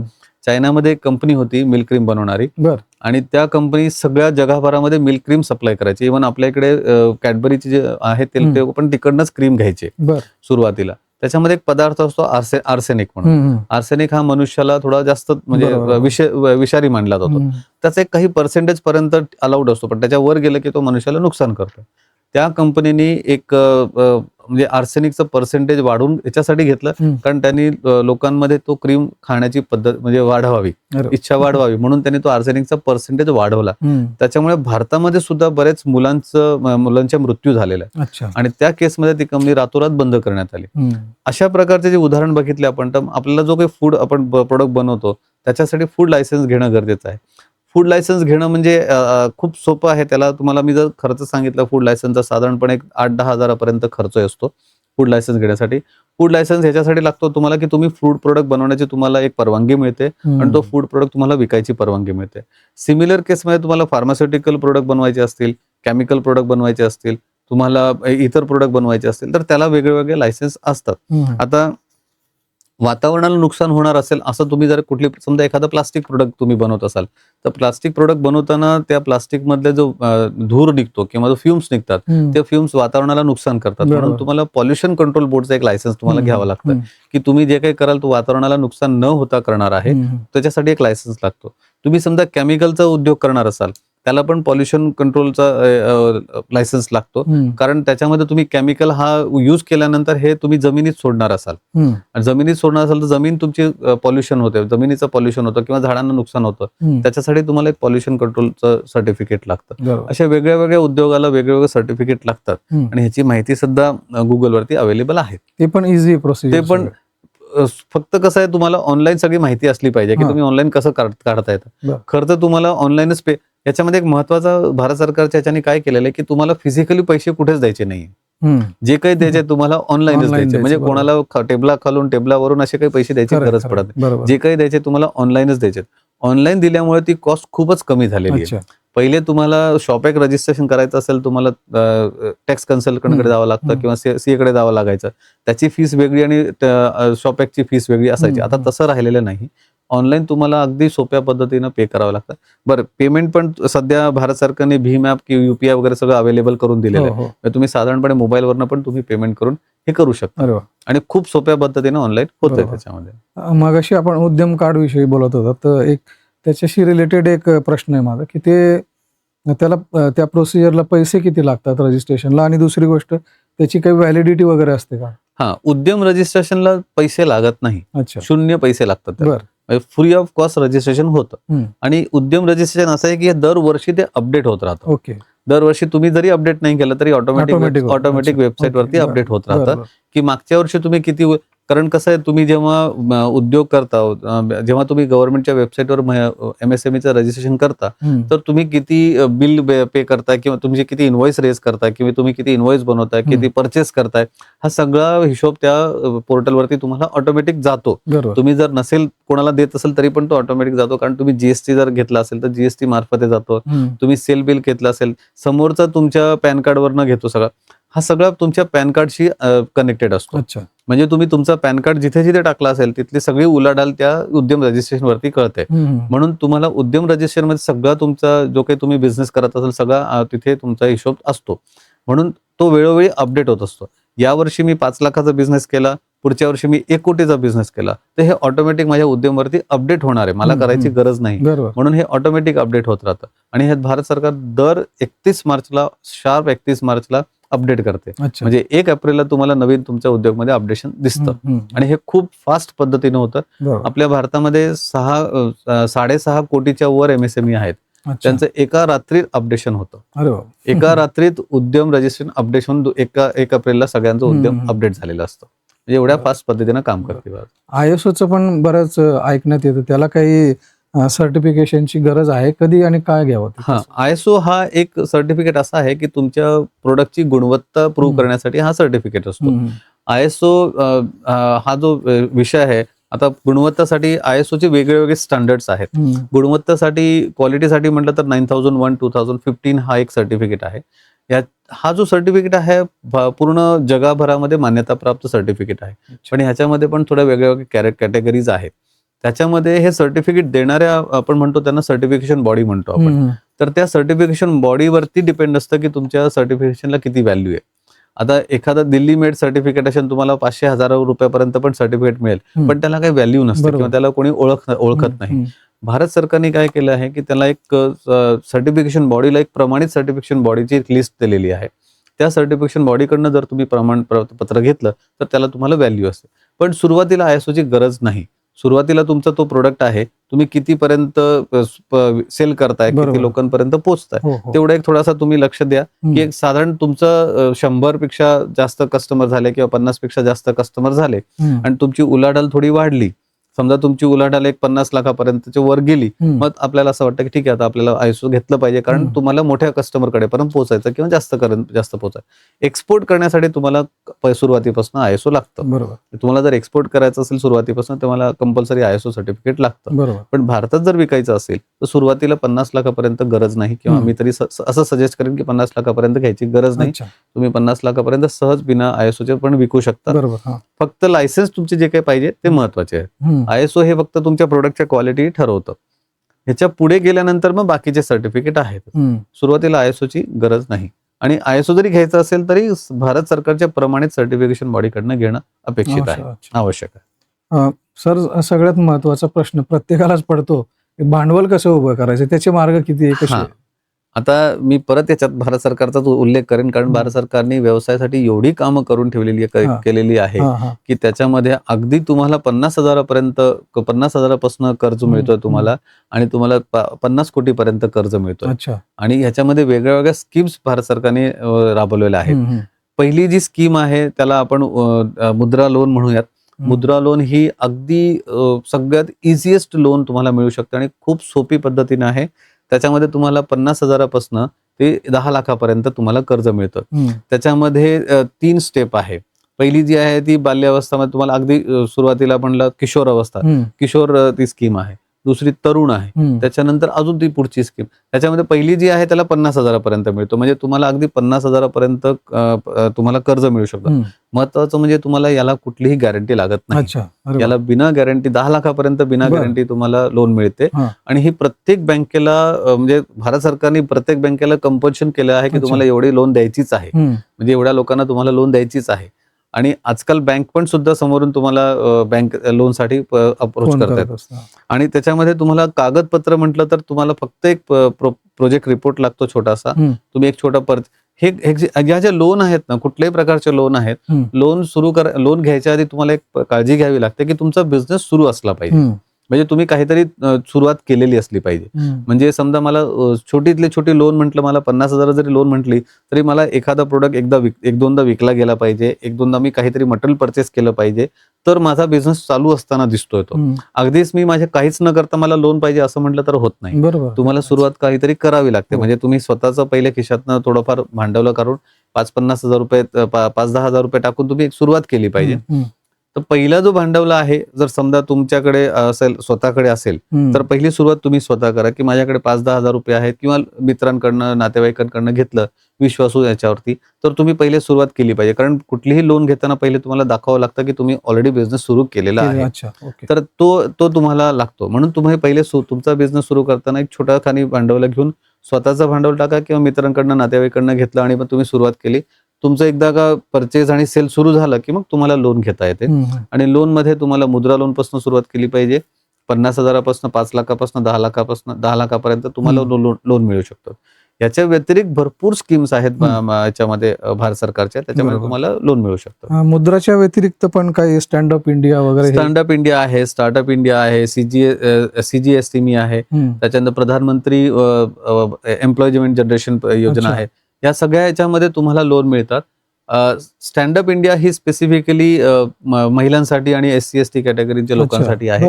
आणि स्टार्टअप इंडिया आहे, स्टार्टअप मध्ये तुम्हाला तुमचा जो आयडिया असतो तो युनिक आयडिया पाहिजे.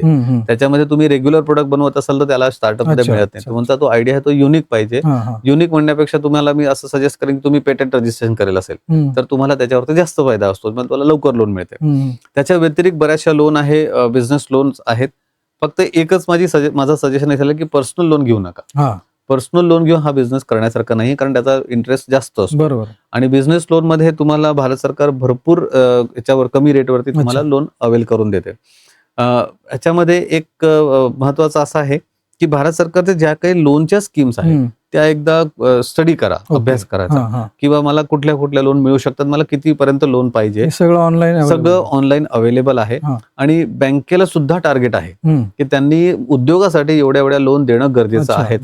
आता तुम्ही जर बँक ऑफ महाराष्ट्रामध्ये गेला तर तुम्हाला उद्योगसाठी जर लोन विचारायला गेलात तर तुम्हाला एक 4-5 स्कीम सांगतात ते समोर की एवढ्या एवढ्या स्कीम आहेत, तुम्ही नंतर महाराष्ट्र बँकेचे लोन घ्या, पण पहिले या भारत सरकारच्या स्कीम, कारण त्यांना पण टार्गेट असतं की एवढं तुम्हाला लोन दिलंच पाहिजे.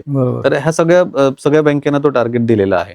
आणि खूप चांगल्या पद्धतीनं ह्या सगळ्या लोन तुम्हाला उद्यम रजिस्ट्रेशनचे लिंक आहेत. म्हणून तुम्हाला प्रत्येक लोन घेताना पहिले उद्यम रजिस्ट्रेशन लागतंच. बरोबर. बँक लोन घेताना काही कागदपत्राची आवश्यकता असते. समजा एखाद्याने काही व्यवसाय सुरू केला तर बरोबर त्याचं काही जागेचं लायसन्स किंवा करारनामा वगैरे असं लागतात. बँकेचे लोन घेताना महत्वाचे डॉक्युमेंट असतात. तुम्हाला पहिले तुमचं आधार कार्ड, पॅन कार्ड लागतो, उद्यम रजिस्ट्रेशन लागतं, शॉपॅक्ट लायसन्स लागतं. आणि तुम्ही ज्या जागेवरती लोन करणार असाल, ज्या जागेवर बिझनेस करणार असाल त्या जागेचं तुम्हाला जर तुमची रेंटल असेल तर त्याचा भाडे करार लागतो.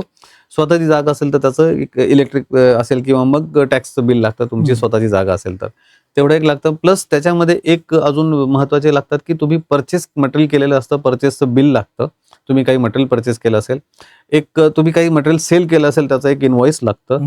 आणि त्याच्यापुढे तुम्हाला अजून फायदा असं होतो की तुमच्याकडनं कस्टमरकडनं PO आलेली असते, परचेस ऑर्डर आलेलं असतं. तर परचेस ऑर्डर तुम्ही त्याच्यामध्ये ऍड करू शकता.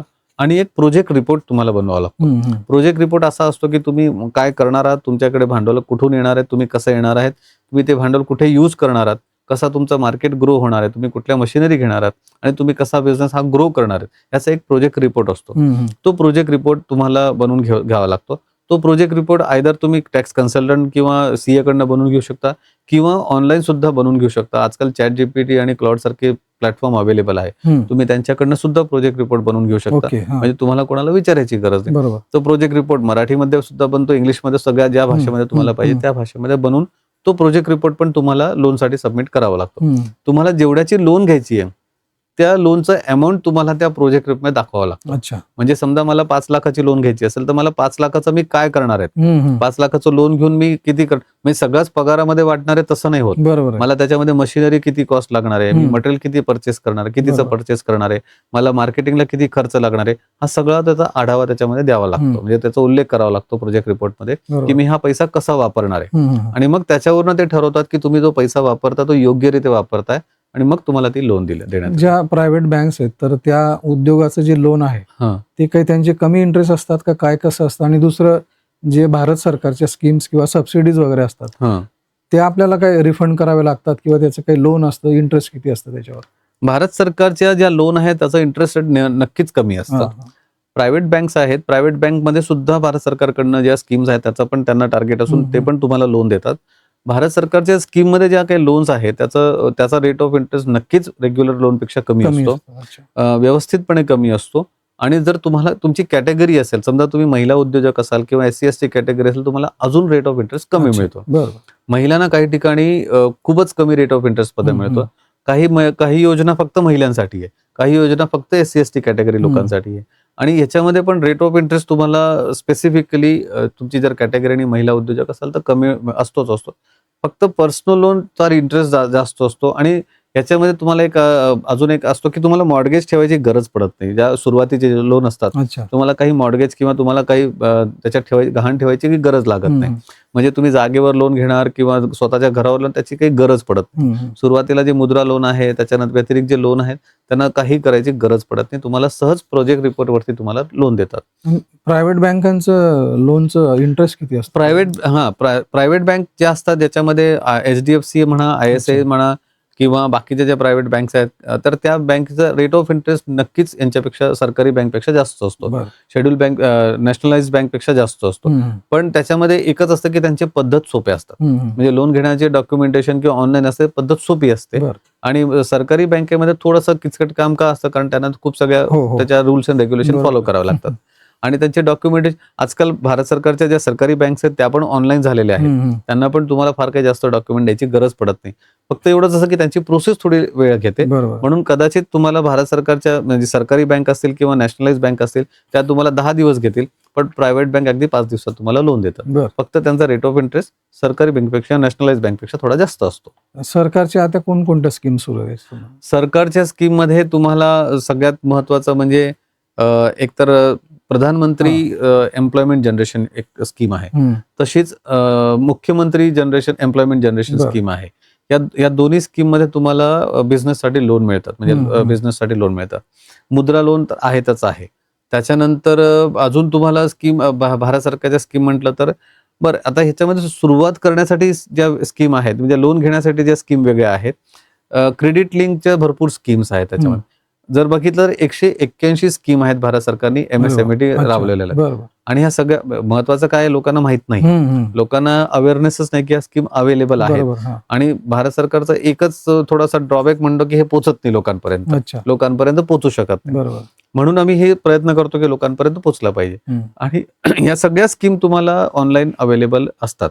तुम्ही एक फक्त ChatGPT ला जरी विचारलं की भारत सरकारचे कुठल्या स्कीम अवेलेबल आहे, मला नवीन बिझनेस सुरू करा, तरी तो सांगेल की तुम्हाला किती कुठल्या स्कीम अवेलेबल आहे. आणि या सगळ्या स्कीम म्हणजे परत मी त्या विचारेन की प्रत्येक स्कीम ही उद्यम रजिस्ट्रेशनची लिंक आहे. म्हणून तुम्हाला उद्यम रजिस्ट्रेशन करणं, त्या नंबर असणं तुमच्याकडे कंपल्शन. त्याच्या व्यतिरिक्त ज्या स्कीम्स आहेत, तुम्हाला बिझनेस ग्रोथ म्हणजे वाढवायचा असेल त्याच्यासाठी पण लोन आहे.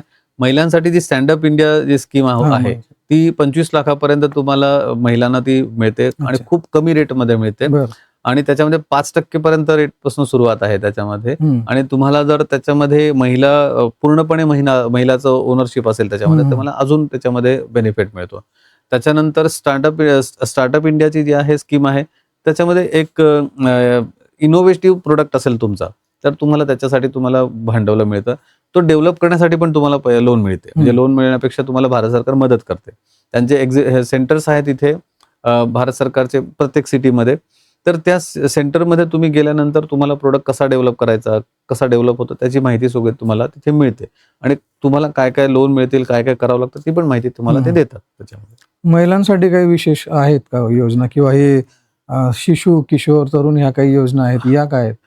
महिलांसाठी अगदीच म्हटलं तर महिलांना सुरुवात असते की मी घराच्या बाहेर जाऊन कसा बिझनेस करावा. गरज नाही घराच्या बाहेर जाऊन करायची, तुम्ही घरी बसून हा व्यवसाय करू शकता. ज्या मुद्रा लोन आहेत, मुद्रा लोन मध्ये 3 कॅटेगरी आहेत. शिशु जी आहे ती अगदी 5,000 पासून तुम्हाला मिळू शकते. त्याच्यामध्ये तुम्हाला अगदी बेसिक लोन मिळते 50,000 पर्यंत. तुम्हाला घरी बसून समजा तुम्हाला एक साधारण लोणच्याचा व्यवसाय करायचा असेल, तुम्ही घरी लोणचं तयार करा, त्याला ब्रँडिंग करा, घरीच नाव द्या त्याला, घरीच पॅकिंग करा, त्याला 50,000 रुपयापर्यंत तुम्हाला ही मुद्रा लोन तुम्हाला मिळू शकते. घरीच तुम्ही सगळं करू शकता आणि घरूनच विकू शकता. तुम्हाला जर आता नवीन सिरीज होती पंचायत सिरीज, तुम्ही जर बघितली असेल, त्याच्यामध्ये एक आता नवीन त्याच्यामध्ये एक लोणच्याचं त्यांनी ते उदाहरण दिलेलं आहे, की त्या लेडीनी स्वतः घरी लोणचं तयार करून ती स्वतः मार्केटमध्ये विकते. आता आपल्याला काय पाहिजे, इथे घरी बसून करायचं असेल तर घरीच लोणचं तयार करायचं, नातेवाईकांना पहिले विकायचं, नातेवाईकांना सांगायचं की मी लोणचं तयार केलंय, शेजारचा पाजारचा सांगायचं. व्यवसाय करताना फक्त व्यवसाय करण्याची लाज बाळगायची नाही. कोणालाही अप्रोच करायचा, कोणालाही सांगायचं की मी हा बिझनेस करते आणि मला हे करायचं. त्याच्यासाठी तुम्हाला भारत सरकार ही शिशु म्हणून जी 50,000 पर्यंत लोन मिळते. त्याच्यानंतर तरुण नावाची जी आहे त्या कॅटेगरी तुम्हाला 5 लाखापर्यंत तुम्हाला ती लोन मिळते. 5 लाखामध्ये तुम्हाला मशिनरी घ्यायची असेल, समजा 1,000 लाखाची मशीन घ्यायची असेल, मिक्सर ग्राइंडर घ्यायचं असेल, किंवा तुम्हाला लोणचं बनवण्यासाठी कुठली मशीन असेल तर ती घ्यायची असेल. समजा तुम्ही पापड बनवायचा व्यवसाय जरी केला तर पापड बनवायचे पण मशीन येतात. त्या मशीन जर तुम्ही घ्यायचं असेल तर त्याला 5 लाखापर्यंत तुम्हाला भारत सरकार लोन येते. याला जागेची अट नाही. तुम्ही घरी बसून घरी बसूनही तुम्ही करू शकता आणि घरूनही सुरुवात करू शकता. फक्त ती समजा मशीन आणली तर मशीनसाठी तुम्हाला वेगळी जागा घरातच दाखवावी लागते की हे मशीन मी या जागेवर ठेवणार तिथे, कारण इलेक्ट्रिसिटीचं कमर्शियल बिल तुम्हाला, कमर्शियल मीटर तुम्हाला घ्यावं लागतं. घरी बसून नंतर मग जी तरुण आहे त्याच्यामध्ये 10 लाखापर्यंत तुम्हाला लोन मिळते, मुद्रा लोन मिळते. आणि मुद्रा लोन जी आहे त्याच्यामध्ये महिलांना स्पेसिफिकली इंटरेस्ट रेट अजून कमी आहे. त्याच्यामध्ये अजून 6 महिन्यापर्यंत तुम्हाला इन्स्टॉलमेंट द्यायचा नसतो. 6 महिन्यापर्यंत तुम्हाला विना इन्स्टॉलमेंट तुम्हाला तो लोन युज करता येते, पैसे युज करतायत. तुम्ही 6 महिन्यापर्यंत तुमचा बिझनेस करू शकता. 6 महिन्यानंतर तुमचा तो इन्स्टॉलमेंट सुरू होतो आणि महिलांसाठी तो कमी रेट ऑफ इंटरेस्ट आहे. अगदी 6% सुरुवात आहे त्याच्यामध्ये, आणि 6% तुम्ही कमी रेटवरती तो बिझनेस लोन घेऊ शकता. तुम्ही हे लोन घेतल्यानंतर इन केस व्यवसाय पुढे ग्रोथ झाली नाही, बंद पडला, तर ते जे पैसे आपल्याला दिलेले असतात ते पूर्ण पे करावे लागतं का काय त्याची प्रोसिजर? त्याच्यामध्ये असं आहे की समजा तुमचा बिझनेस नाही चाल, पहिले तो असा विचार करूच नका. ते तर आहे, बरोबर. आणि जरी विचार समजा काही कारणास्तव तुमच्या बिझनेसमध्ये काही अडचणी आल्यात तर तुम्ही बँकेला स्पष्टपणे सांगावं लागतं की माझा हा बिझनेस नाही चालू शकत या कारणामुळे. त्याला कारण व्यवस्थित लागतं. म्हणजे मला करायची इच्छा नाही म्हणून मी करत नाही असं कारण दिलं तर कोणी ऐकून घेणार नाही. तुम्हाला ज्या काही प्रॉब्लेम्स आहेत त्या प्रॉब्लेम्स तुम्हाला मांडावे लागतात बँकेला, आणि ते बँकेकडनं तुम्हाला सवलत मिळते त्याच्यामध्ये की तुम्ही कितपर्यंत तुम्ही लोन फेडली तरी चालते, किंवा तुम्हाला एक त्याच्यामध्ये सेटलमेंट असते. त्या सेटलमेंट समजा तुम्ही मशीन घेतले असतील तर मशीन ही बँक विकून त्याच्यामध्ये जो काही पैसा मिळतो ती लोन मध्ये रिफंड घेते.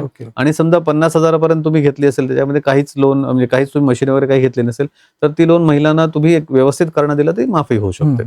आणि हे रिटर्न करताना तुम्हाला फक्त एवढी काळजी घ्यावी लागते की तुमचा इन्स्टॉलमेंट रेग्युलर गेला पाहिजे. समजा तुमचा व्यवसाय नाही चालला तर तुम्हाला बँकेसमोर व्यवस्थित तुम्हाला कारण मांडून त्याला सेटलमेंट करता येते. बँकेबरोबर तुम्हाला बसावं लागतं. बरोबर. त्यामुळे काही घाबरण्याचं कारण नाही त्याला. बिलकुल काही घाबरण्याचं कारण नाही. तुम्हाला कोणी जप्तीचा केस येते, तुमच्यावरती कुठलाही लीगल केस होत नाही, किंवा तुम्हाला कोणीही अरेस्ट करू शकत, किंवा तुमच्याकडे काही कायदा कुठला तुम्हाला लागू पडणार नाही. त्याच्यासाठी उद्योग मित्र एक आहे ते.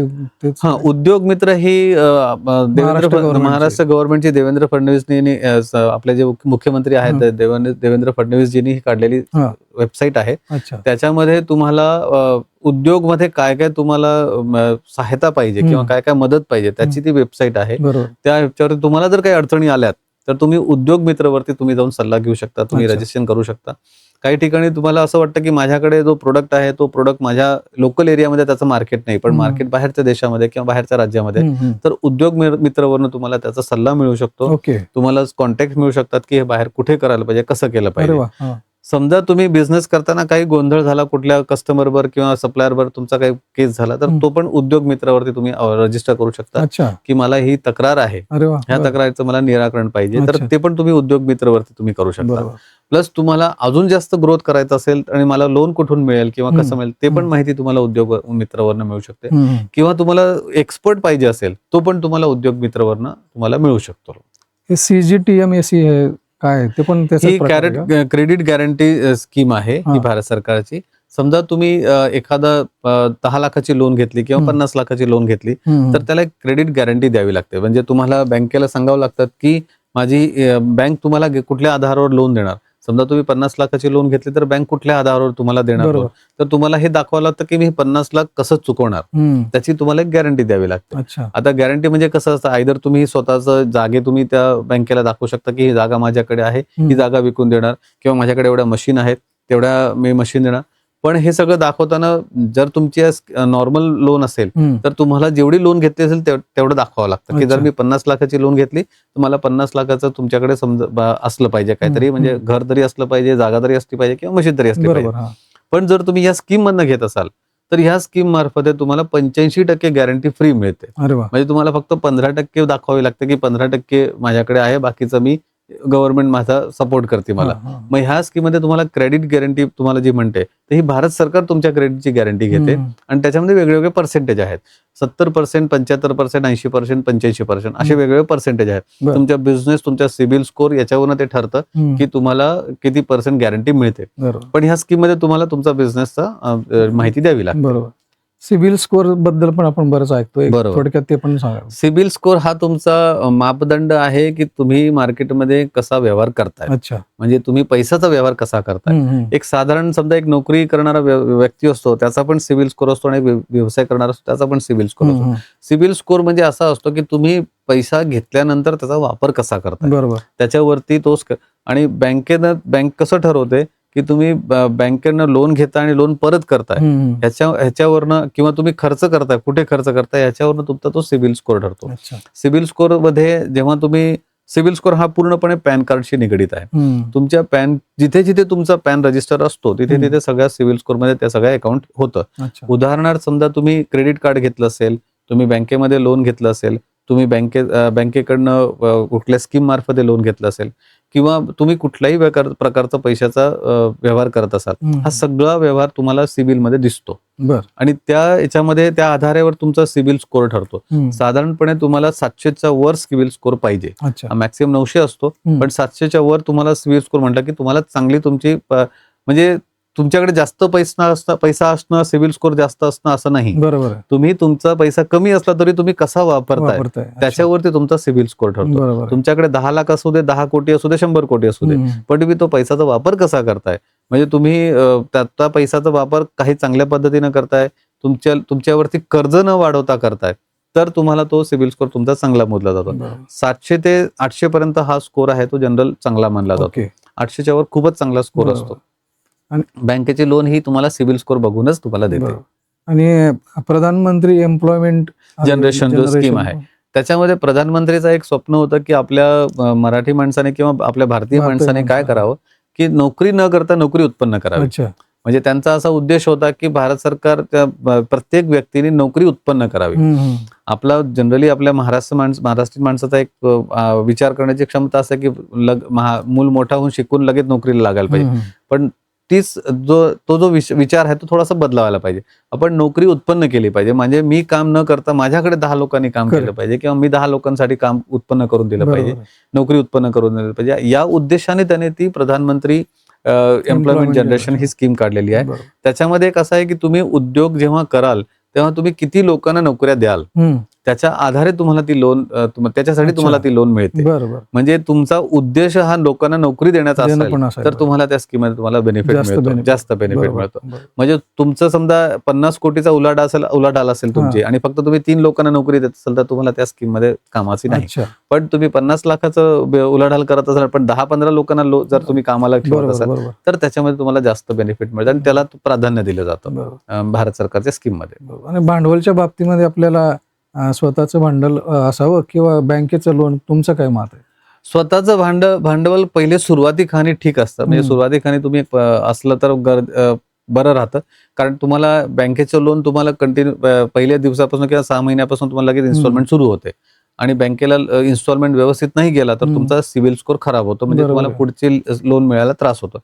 स्वतःचं भांडवल असलं की तुम्हाला एक शेजारच्या पाजाऱ्याकडनं किंवा मित्रांकडनं किंवा नातेवाईकांकडनं घेतलं तर तुम्हाला ते थोडंसं सोपं राहतं सुरुवात करण्यासाठी. आणि सुरुवात केल्यानंतर तुम्हाला म्हणजे भांडवल टाकल्यानंतर फार अगदी मी असं म्हणणार नाही की 5 कोटीपर्यंत तुम्ही लोकांकडनं पैसे घेऊन तुम्ही बिझनेस करा, नाही. तुम्ही एक सुरुवातीला घ्यायचं असेल तर 10 लाखापर्यंत 5 लाखापर्यंत तुम्ही लोकांकडनं घेऊन एक बिझनेस सुरू करायला पाहिजे. पण जर तुम्हाला अगदीच शक्यता नसेल तर लोन पासून सुरुवात करायला काहीही हरकत नाही. बरोबर. आणि कर्ज घेताना काय बऱ्याच वेळेला चुका होतात, त्या कशा टाळायला पाहिजे? कर्ज घेताना सगळ्यात महत्वाचं म्हणजे की तुम्ही त्याचा जो रिटर्नचा पिरियड असतो तो लक्षात ठेवायला पाहिजे की मला एवढ्या पिरियडमध्ये रिटर्न करायचं. बरोबर. समजा तुम्ही नातेवाईकाकडनं घेतले असतील तर एक पहिले शक्यता ठेवा की तुम्ही थोडे थोडे का असे ना रिटर्न करायला सुरुवात करायला पाहिजे. बरोबर. म्हणजे एकदा तुम्ही विचार केला की मी 5,000 कोणाकडे घेतलेत, मग माझ्याकडे 5,000 आल्यानंतर मी त्याला 5,000 देईन, हा विचार न बाळगता जर तुमच्याकडे 1,000 रुपये आले, एक्स्ट्रा झाले तर 1,000 रुपये लगेच त्याला देऊन मोकळा व्हायचा. असा जर तुम्ही कर्जाची फेड केली तर ती सोपी जाते, तुम्हाला जड जाणार नाही, समोरच्याचा विश्वास तुमच्यावर राहतो. तसंच लोन घेतल्यानंतर तुमचे इन्स्टॉलमेंट हे रेग्युलर राहिले पाहिजे. इन्स्टॉलमेंट तुमचे रेग्युलर असेल तर तुम्हाला बँकेचा तुमच्यावरती विश्वास वाढतो आणि तुम्हाला पुढची लोन घेण्यासाठी सोपं जातं. जर तुम्हाला लोन लवकर संपवता आली ते फारच जास्त चांगलं. म्हणजे तुम्हाला त्याला शॉर्ट क्लोज करता आली लोन तर ती शॉर्ट क्लोज केली तर त्याच्यावर अजून चांगला त्याचा परिणाम होतो. भांडवल घेताना देण्याची व्यवस्था पहिले विचार करून ठेवायला पाहिजे. आता MSMEचं पण भरपूर आपण ऐकतो त्या स्कीमचं किंवा काय योजना आहे, तर भारत सरकारच्या त्याच्यामध्ये येणाऱ्या कोणत्या कोणत्या योजना आहेत MSMEच्या अंडर? MSME ही मिनिस्ट्री आहे भारत सरकारची. भारत सरकारची MSME मिनिस्ट्री म्हणजे MSME म्हणजे मायक्रो स्मॉल मीडियम एंटरप्राइज असं त्याचं पूर्ण नाव आहे.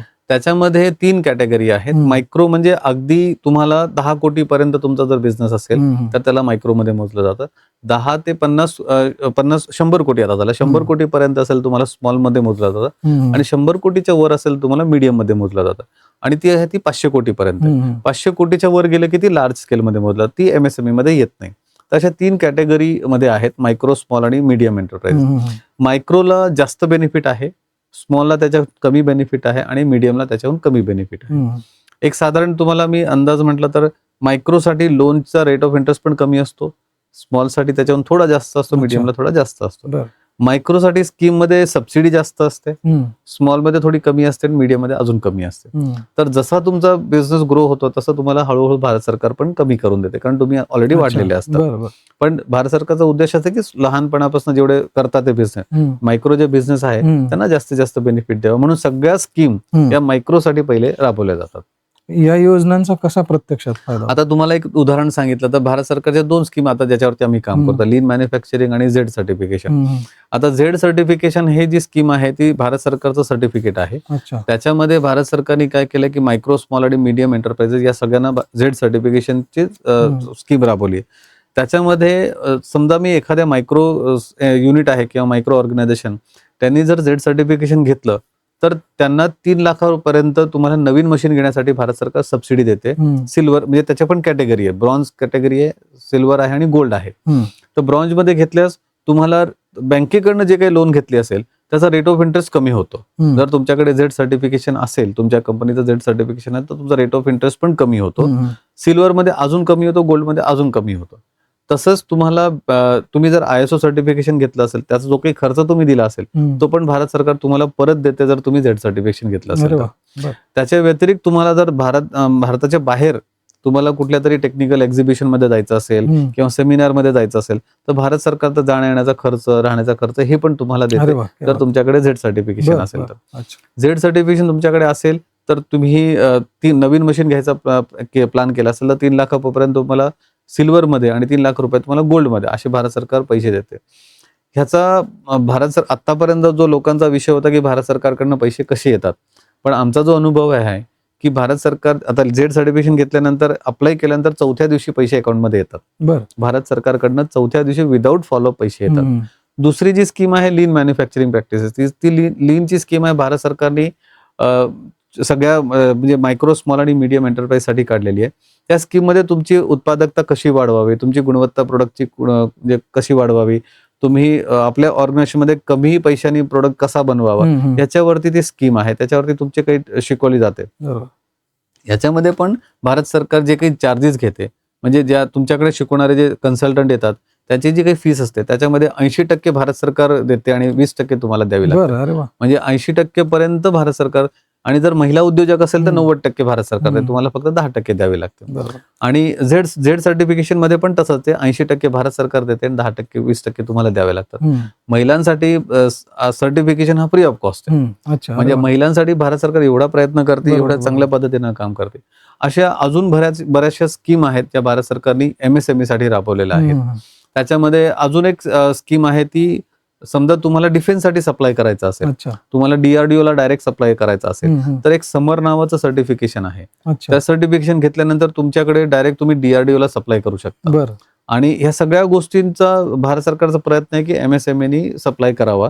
आणि आता आपला डिफेन्स सेक्टर खूप मोठ्या प्रमाणात ओपन झालेलं आहे. म्हणजे डिफेन्सचे जेवढे काही उपकरण आहेत ते सगळे भारतातच बनतात.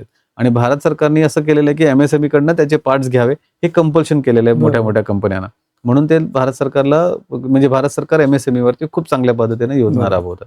आतापर्यंत खूप महत्वाची माहिती दिली सर तुम्ही. पण बऱ्याच वेळा असंच होतं की बरेच लोक म्हणतात या योजना आमच्यापर्यंत मिळत नाही किंवा आम्हाला मिळतच नाही. बरोबर. मग ते काही लूप होल आहेत का कुठे, किंवा त्यांना ते का मिळत नाही ती कंप्लेंट का करतात काही लोक? एक याच्यामध्ये भारत सरकारकडनं थोडासा एक प्रयत्न कमी असा पडतो की लोकांपर्यंत हे पोहोचत नाही. बरोबर. पण भारत सरकार काय करते, म्हणजे भारत सरकार वेळोवेळी प्रोग्राम करत असते या स्कीम लोकांपर्यंत पोहोचवण्याचा. आता एक आम्ही मागे प्रोग्राम केला होता साताऱ्याला सगळ्या इंडस्ट्रीज लोकांना बोलवलं होतं आम्ही. त्याच्यामध्ये सगळ्या PSUs होतं. PSU म्हणजे भारत सरकारच्या ज्या काही सबसिडाइज कंपनी आहेत, पब्लिक सेक्टर युनिट्स आहेत, रेल्वे आहे, डिफेन्स आहे, त्या सगळ्यांना आम्ही बोलवलं होतं. त्यांचे परचेसचे हेड आले होते. त्यांची एक तक्रार होती की आम्ही MSME पर्यंत पोहोचू शकत नाही आणि MSME आमच्यापर्यंत पोहोचू शकत नाही आणि ज्यांना उद्योग करायचा त्यांना ही माहिती मिळत नाही. अच्छा. म्हणून मग भारत सरकारने एक पोर्टल केलेलं आहे, त्याचं नाव आहे JEM. अच्छा. म्हणजे गव्हर्नमेंट E-मार्केट असं त्याचं नाव आहे. GEM. या पोर्टलवरती तुम्ही जर गेला तर तुम्हाला सगळी माहिती त्या पोर्टलवरती तुम्हाला मिळू शकते. सगळ्या स्कीमची पण माहिती मिळते. प्लस तुम्ही काही प्रोडक्ट बनवत असाल तर त्या प्रोडक्टला तुम्ही त्या JEM मार्फत तुम्ही सेल करू शकता. अच्छा. आणि तुम्हाला काही म्हणजे भारत सरकारला काही सप्लाय करायचं असेल तुम्ही JEM मार्फत भारत सरकारला सप्लाय करू शकता. म्हणजे उदाहरणार्थ तुम्ही एखादा प्रोडक्ट बनवता जो रेल्वेला लागतोय किंवा रेल्वेला लागतोय, मग तुम्ही रेल्वेपर्यंत कसं पोहोचाल, तर तुम्ही रेल्वेपर्यंत JEM थ्रू पोहोचू शकता. तुम्ही JEM वरती रजिस्ट्रेशन करायचं, तुम्ही तुमची कंपनीची प्रोफाईल अपलोड करायची, अपडेट करायची, आणि तुम्ही जे काही प्रोडक्ट बनवतायत त्या प्रोडक्टची माहिती तुम्ही किंवा तुमच्याकडे ज्या काही प्रोसेस आहेत, मशीन आहेत, त्याची माहिती तुम्ही टाकायची. भारत सरकार जेवढ्या PSUs आहेत त्या सगळ्या तुमच्या प्रोफाईल बघून तुमच्या प्रोडक्ट प्रमाणे तुम्हाला ऑर्डर देतात. आणि ते पण JEM थ्रू ऑर्डर देतात. आता हा JEM पोर्टल कुठल्याच म्हणजे फार कमी लोकांना माहिती आहे की हा भारत सरकारचा पोर्टल असा जो आहे ज्याच्या मार्फत भारत सरकार मटेरियल परचेस करते. डिफेन्सचे सगळे प्रोडक्ट JEM थ्रू परचेस होतात. रेल्वेचे सगळे जे छोटे प्रोडक्ट आहेत सगळे JEM थ्रू परचेस होतात. आता आपल्याकडे मेट्रो चालू झालेली आहे. मेट्रोमध्ये जेवढे छोटे छोटे पार्ट लागणारे आहेत, आता त्याच्यामध्ये मोठा जो कॉन्ट्रॅक्ट आहे समजा LNT ला मिळाला, तर LNT छोटे पार्ट स्वतः बनवत नाही, मग ते कोणाकडनं तरी घेणार, पण त्यांना ते JEM वरनच घ्यावे लागतात. अशी ती कंडिशन आहे. म्हणून छोटे खाणी कंपन्या त्या JEM वरती रजिस्ट्रेशन नसल्यामुळे त्यांना तो बिझनेस मिळत नाही. आणि JEM वरती रजिस्ट्रेशन केल्यानंतर तुम्हाला अशा सगळ्या कंपन्यांचा म्हणजे PSUs किंवा भारत सरकारच्या कंपन्यांचा बिझनेस तो मिळतो. प्लस तुम्हाला त्याच्या व्यतिरिक्त तुम्हाला एक्सपोर्ट जर करायचा असेल तर एक्सपोर्टच्या काही वेबसाईट आहे भारत सरकारच्या, त्याच्यावरती तुम्हाला भारत सरकार कुठे एक्सपोर्टमध्ये तुम्हाला सपोर्ट करू शकते त्याची वेबसाईट तुम्हाला माहिती मिळू शकते. त्याच्यामध्ये भारत सरकारच्या म्हणजे तुम्ही जर फक्त गुगलवरती सर्च केलं की मला भारत सरकारच्या कुठल्या स्कीम एक्सपोर्टसाठी आहे ते पण तुम्हाला त्याच्या भारत सरकारच्या पोर्टलवरती मिळतात. एक चांगलं काम याच्यामध्ये भारत सरकारने असं केलेलं आहे की प्रत्येक याची वेबसाईट वेगळी केलेली आहे. म्हणजे एक्सपोर्ट करायचं असेल त्याची वेबसाईट वेगळी, तुम्हाला स्कीम घ्यायची असेल त्याची वेबसाईट वेगळी, प्रत्येक स्कीमची वेबसाईट वेगळी. म्हणजे तुम्हाला गोंधळ उडत नाही की अरे हे सगळं एका ठिकाणी आलं तर कुठे शोधायचं म्हणून. तर प्रत्येक स्कीमची वेबसाईट वेगळी असल्यामुळे ती वेबसाईट पण चांगली पद्धतीने फास्ट असते आणि खूप सोप्या पद्धतीने केलेलं आहे. या सगळ्या स्कीमची माहिती ऑनलाईन अवेलेबल आहे. खूप महत्वाची माहिती दिली सर. JEM बद्दल खास करून. समजा एखादी गृहिणी काही मिरची कंडप करून त्याचं पावडर तयार करून ते विकत असेल, बरोबर, आणि समजा मार्केटिंगला कोणी मदतीला नसेल तर JEM वर रजिस्ट्रेशन करून आपण तिथे तो प्रॉडक्ट सेल करू शकतो का? ते घेतात का आपल्याला? आता JEM वरती कुठल्या म्हणजे भारत सरकार जेवढ्या PSUs आहेत त्या सगळ्या PSUs तुम्हाला त्याच्यावरती रजिस्टर आहेत, म्हणजे त्यांना कंपल्शन आहे. उदाहरण मी सांगितलं तुम्हाला तर आता रेल्वे कंपनी, आपली भारतीय रेल्वे आहे, त्यांचं जे काही प्रोडक्ट आहे, छोटे प्रोडक्ट आहेत, त्यांचे 33% प्रोडक्ट हे त्यांना MSME कडनं घेणं कंपल्शन आहे. डिफेन्स आहे त्यांना पण 33% कंपल्शन आहे की MSME कडनं घ्यावं. तसंच बाकीच्या ज्या PSU, IOC म्हणा, IPCL म्हणा, BPSL म्हणा, HPCL म्हणा, या सगळ्या ज्या कंपन्या आहेत, इफ्को म्हणा, ONGC म्हणा, या सगळ्या ज्या कंपन्या यांना पण 33% MSME कडनं घेणं कंपल्शन आहे. म्हणजे त्यांना भारत सरकारने सांगितलेलंच आहे की तुम्हाला 33% MSME कडनंच घ्यायला पाहिजे अच्छा. आणि घेतलेलं कंपल्शन आहे. ओके. आता ते म्हणतात की आम्ही MSME पर्यंत कसं पोहोचायचं, मग ते त्यांना जेम पोर्टल भारत सरकारने तयार करून दिलेलं आहे अच्छा. की जेम पोर्टलवरती तुम्ही रजिस्ट्रेशन व्हायचं, जेम पोर्टलवरती MSME रजिस्टर होतील आणि ते तुम्हाला त्यांच्या मार्फत तुम्हाला प्रोडक्ट मिळेल. आता तुमचा जो प्रश्न होता की मी घरी कुठला एक प्रोडक्ट बनवतोय आणि तो मी जेम वरती अपलोड केला तर तुमचे जे प्रोडक्ट आहे ते ज्याला ज्याला लागत असतील ते त्यांचा सर्च त्या जेम पोर्टलवरती असतोच असतो. अच्छा. ओके. प्लस त्याच्यावरती परचेज ऑर्डर पण असतात, त्याला RFQ म्हणतो, रिक्वेस्ट फॉर कोटेशन असं म्हणतो. मग ते तुम्हाला ऑटोमॅटिकली तुमच्या प्रोडक्ट प्रमाणे तुम्हाला येतात. आता एक उदाहरण म्हटलं की रेल्वेच्या कॅन्टीन मध्ये मिरची पावडर लागते, तर ते मिरची पावडर कुठून घेणार, मग ते मिरची पावडरची रिक्वायरमेंट त्या जेम पोर्टलवर टाकतात की आम्हाला मिरची पावडर पाहिजे. मग हे कोण बनवतं, तर तुमची प्रोफाईल असेल, तुम्ही अपलोड केलं असेल की मी एवढ्या पद्धतीने असं मिरची पावडर बनवते, तर तो RFQ ऑटोमॅटिकली तुम्हाला येतो, म्हणजे रिक्वेस्ट फॉर कोटेशन तुम्हाला येतं. तुम्ही तो RFQ सबमिट करायचा, तुमचा भाव टाकायचा, माहिती द्यायची सगळी, आणि तुमचा भाव बाकीच्या पेक्षा कमी असेल, अजून 3-4 जण असतील समजा त्यांच्यापेक्षा कमी असेल, तर तुम्हाला ऑर्डर मिळतो 70% आणि 30% सेकंड नंबरला मिळतो. अशा पद्धतीने जेम पोर्टलवरून तुम्हाला ऑर्डर मिळू शकतं. सगळं ऑनलाईन ऑनलाईन आहे, कोणालाही कुठल्याही अधिकारीला भेटायची गरज नाही. तेच असतं बऱ्यापैकी महिलांना म्हणा किंवा कोणालाही कुठलं काम करायचं असेल तर सरकारी बाबू कुठे अडचणीत आणतील, बरोबर, अशी भीती असते. पण बरं, मला ऑनलाईन सगळी प्रोसिजर आहे आणि हे पण मराठीमध्ये सुद्धा अवेलेबल आहे. म्हणजे तुम्हाला भाषेचा पण तिथे संबंध येत नाही की मला इंग्लिश येत नाही वगैरे. आणि महत्वाचं म्हणजे तुम्हाला फक्त सोशल मीडियावरती तुम्हाला जाणं गरजेचं आहे, म्हणजे गुगलवरती सर्च करायचं आणि फक्त वेबसाईटवरती जाणं एवढंच अपेक्षित आहे. तेवढं तुम्ही घरी बसल्या करू शकता. खूप छान माहिती आहे. खरं म्हणजे बऱ्याच लोकांना प्रॉडक्ट किंवा त्यांचं मॅन्युफॅक्चरिंग सगळं तयार असतं, बरोबर, ते मार्केटिंग कसं करायचं याच्यामध्ये थोडासा गुंता असतो. करेक्ट, मन कुठेतरी डायलेमा मध्ये असतं. बरोबर, त्यावेळेला हा जेमचा पोर्टलचा ऑप्शन पण खूप चांगला येऊ शकतो. तुम्हाला एक याचं उदाहरण सांगतो. आता ही भारत सरकारची जी ट्रेन आहे दुरांतो म्हणजे 24 तासाच्या मध्ये असेल तर तुम्हाला ती नाश्ता, चहा, जेवण सगळंच तुम्हाला त्या ट्रेन मध्ये मिळतं. अशा बऱ्याचशा ट्रेन जे सगळ्या सकाळपासून देतात. आता त्या चहा नाश्त्यामध्ये बिस्किट देतात, तुम्हाला नाश्त्यामध्ये बरोबर सॉस देतात, नंतर अजून रेडी प्रोडक्ट्स देतात. तर हे प्रोडक्ट ज्यांना ते घ्यायचे असतात हे कुठल्या तरी एका एजन्सीला त्यांनी ऑर्डर दिलेला असतो. त्या एजन्सीला कंपल्शन असतं की त्यांनी छोट्या MSME कडनं घ्यावं. आता जो सॉस असतो तो मोठा कंपनीचा सॉस ते घेत नाही, ते छोट्या कंपनीचा सॉस घेतात आणि त्या सॉस तुम्हाला MSME कडनं घ्यावा लागतो. तसंच बाकीच्या ज्या गोष्टी आहेत ज्या तुम्ही घरी बनवू शकता आणि घरून विकू शकता, तर त्या मोठ्या कंपनी तुमच्याकडनं त्या रेल्वेला सप्लाय करण्यासाठी तुमच्याकडनं घेऊ शकतात. हे फक्त आणि फक्त जेमवरनच होऊ शकतं. महिलांसाठी काही विशेष योजना किंवा त्यांना फायदा काय आहे का? महिलांसाठी तुम्हाला म्हणजे जर विचार हे कसं केला तर महिलांसाठी वेगळ्या वेगळ्या योजना आहेत. महिलांसाठी रजिस्ट्रेशन पण सोपं आहे, महिलांसाठी कागदोपत्रे पण कमी लागतात आणि महिलांसाठी बेनिफिट पण जास्त आहेत. त्याच्यासाठी तुम्हाला फक्त एवढंच आहे की पार्टनरशिप न करता महिलांनी पहिले स्वतःच्या याच्यावरती बिझनेस करावा आणि जर पार्टनरशिप जरी केली तरी 51% वर त्यांचा शेअर असला पाहिजे, महिलांचा असला पाहिजे, तर त्याला जास्त बेनिफिट मिळतं. 100% असणं अपेक्षित आहे की 100% महिलांनीच हे करावं. आता महिलांचा तुम्हाला अजून एक उदाहरण सांगतो की महिलांनी जे प्रोडक्ट बनवलेला असेल तर विकायचा कुठे, तर त्यांचा एक साधारण बचत गटाशी त्यांनी पहिले कनेक्ट करावा.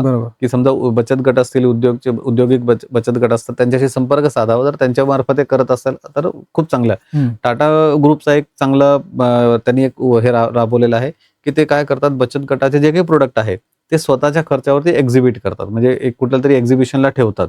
तिथे तुम्ही तुमचा प्रोडक्ट टाटा मार्फत ठेवायचे. अशा बऱ्याचशा कंपन्या आहेत ज्या तुम्हाला याच्यासाठी सपोर्ट करतात. भारत सरकारच्या पण आता खादी ग्रामोद्योग आहे, खादी ग्रामोद्योग मध्ये तुम्ही तुमचा प्रोडक्ट ठेवू शकता. त्यांचे जेवढे एक्झिबिशन असतात तेवढ्या एक्झिबिशन मध्ये तुम्ही तुमचे प्रोडक्ट ठेवू शकता. भारत सरकार त्याला तुम्हाला सपोर्ट करते. आणि स्पेसिफिकली महिलांसाठी त्याला कॉटेज इंडस्ट्री म्हणतात. कॉटेज इंडस्ट्री म्हणजे छोट्या छोट्या कंपन्या असतात ज्या घरी सुरू होतात किंवा अगदी छोटेखानी सुरू असतात.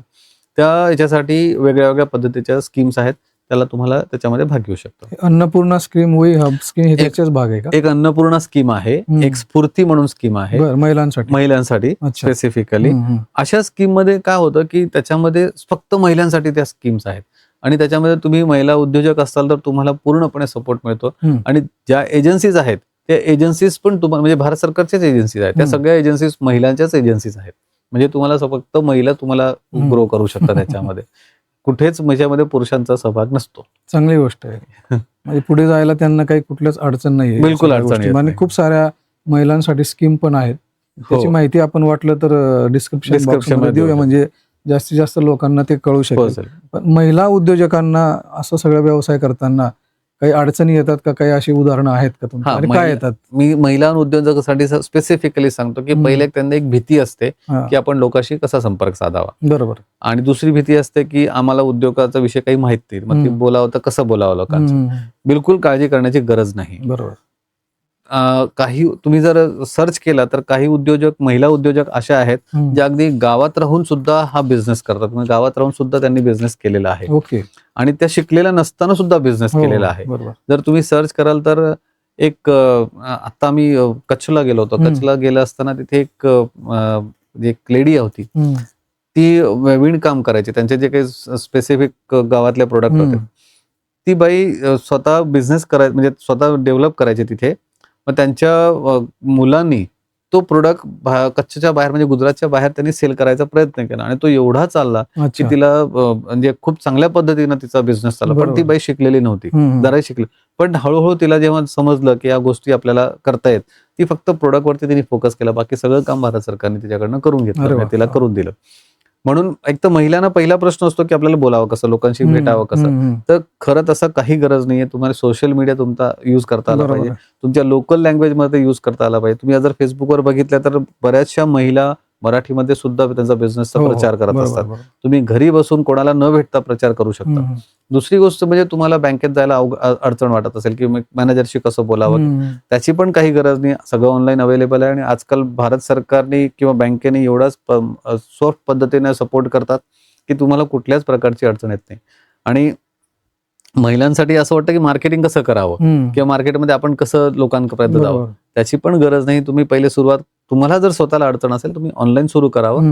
हळूहळू तुम्हाला ती पद्धत सोपी होत जाते तुमच्यासाठी. तुम्हाला तो करेज किंवा हिंमत तुमची वाढत जाते त्याच्यामध्ये. महिलांसाठी काही असं विशेष काही अडचणी असतात का? किंवा त्यांनी काय लक्षात ठेवावं सुरू करताना हा, business? महिलांनी सुरुवात करताना एक लक्ष ठेवावं की त्यांनी, कारण त्यांचा एक प्रश्न काय असतो की त्यांना घर पण मॅनेज करायचं असतं आणि बिझनेस पण मॅनेज करायचं असतं.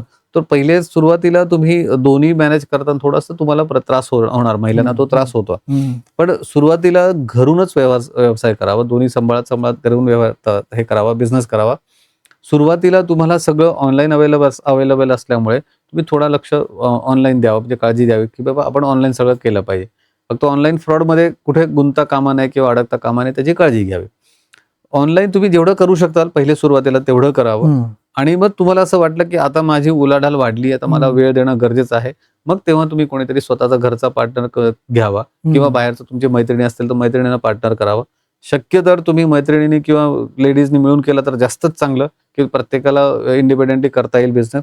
आणि एकदा का तुम्ही तुमचं सेट झालं की मग तुम्हाला ऑफिस वगैरे करून मग करतायत. पण शक्य तर प्रयत्न ऑनलाईन केलेला जास्त योग्य राहतो. याचं मार्केटिंग कसं करावं हा मूळ मुद्दा आहे आतापर्यंत. हा, प्रोडक्टचं मार्केटिंग तुम्ही जर सिंपल म्हटलं तर एक तर जेम सांगितलं, जेम मी तुम्हाला तसं सांगितलं. अजून सोशल मीडियावरती एक आहे. बरोबर. सोशल मीडियावरती तुम्ही स्वतःच्या रील बनवून ठेवू शकतात, प्रोडक्टच्या रील बनवून. आजकाल तुम्हाला सॉफ्टवेअर जर यूज करता आलं तर तुम्हाला खूप सोप्या पद्धतीनं रील बनवून सॉफ्टवेअर देणारे आहेत. म्हणजे समजा ChatGPT ला जरी सांगितलं तुम्ही की मला याचं मार्केटिंगचं पोस्टर बनवून दे किंवा मला ऍडव्हर्टाइज बनवून दे, तर ते बनवून देणारं खूप सोप्या पद्धतीत झालंय. त्याला काय जास्त सुरुवातीला फ्री ऑफ कॉस्ट आहे, तुम्हाला 2-4 हजार रुपये चार्ज लागतो तेवढा. त्याच्यानंतर जर तुम्हाला असं वाटलं की नाही अजून आम्हाला मार्केटिंग करायचं, तर तुम्ही स्वतः पर्सनली जाऊन मार्केटमध्ये लोकांशी बोलू शकता. तुमचा प्रोडक्ट कुठे कुठे युज होतो ते बोलू शकता, त्यांच्याशी तुमच्या प्रोडक्टचा डेमो करू शकता आणि तुम्ही एक्झिबिशन मध्ये पार्टिसिपेट करू शकता. एक्झिबिशन मध्ये तुमचा प्रोडक्ट ठेवू शकता. आता आजकाल खूप सगळे एक्झिबिशन छोट्या छोट्या खाणी होत असतात, तुमच्या कम्युनिटीमध्ये पण होत असतात किंवा भारत सरकारच्या वेगळ्या स्कीम मध्ये पण होतात. एक्झिबिशन मध्ये ठेवावं तुमचा प्रोडक्ट. ऑनलाईन तुम्ही प्रोडक्ट विकू शकता आणि पर्सनली कॉन्टॅक्ट करून तुम्ही प्रोडक्ट विकू शकता. बरोबर. डिजिटल मार्केटिंग, पारंपरिक मार्केटिंग, कुठलं तुम्ही प्रेफर कराल?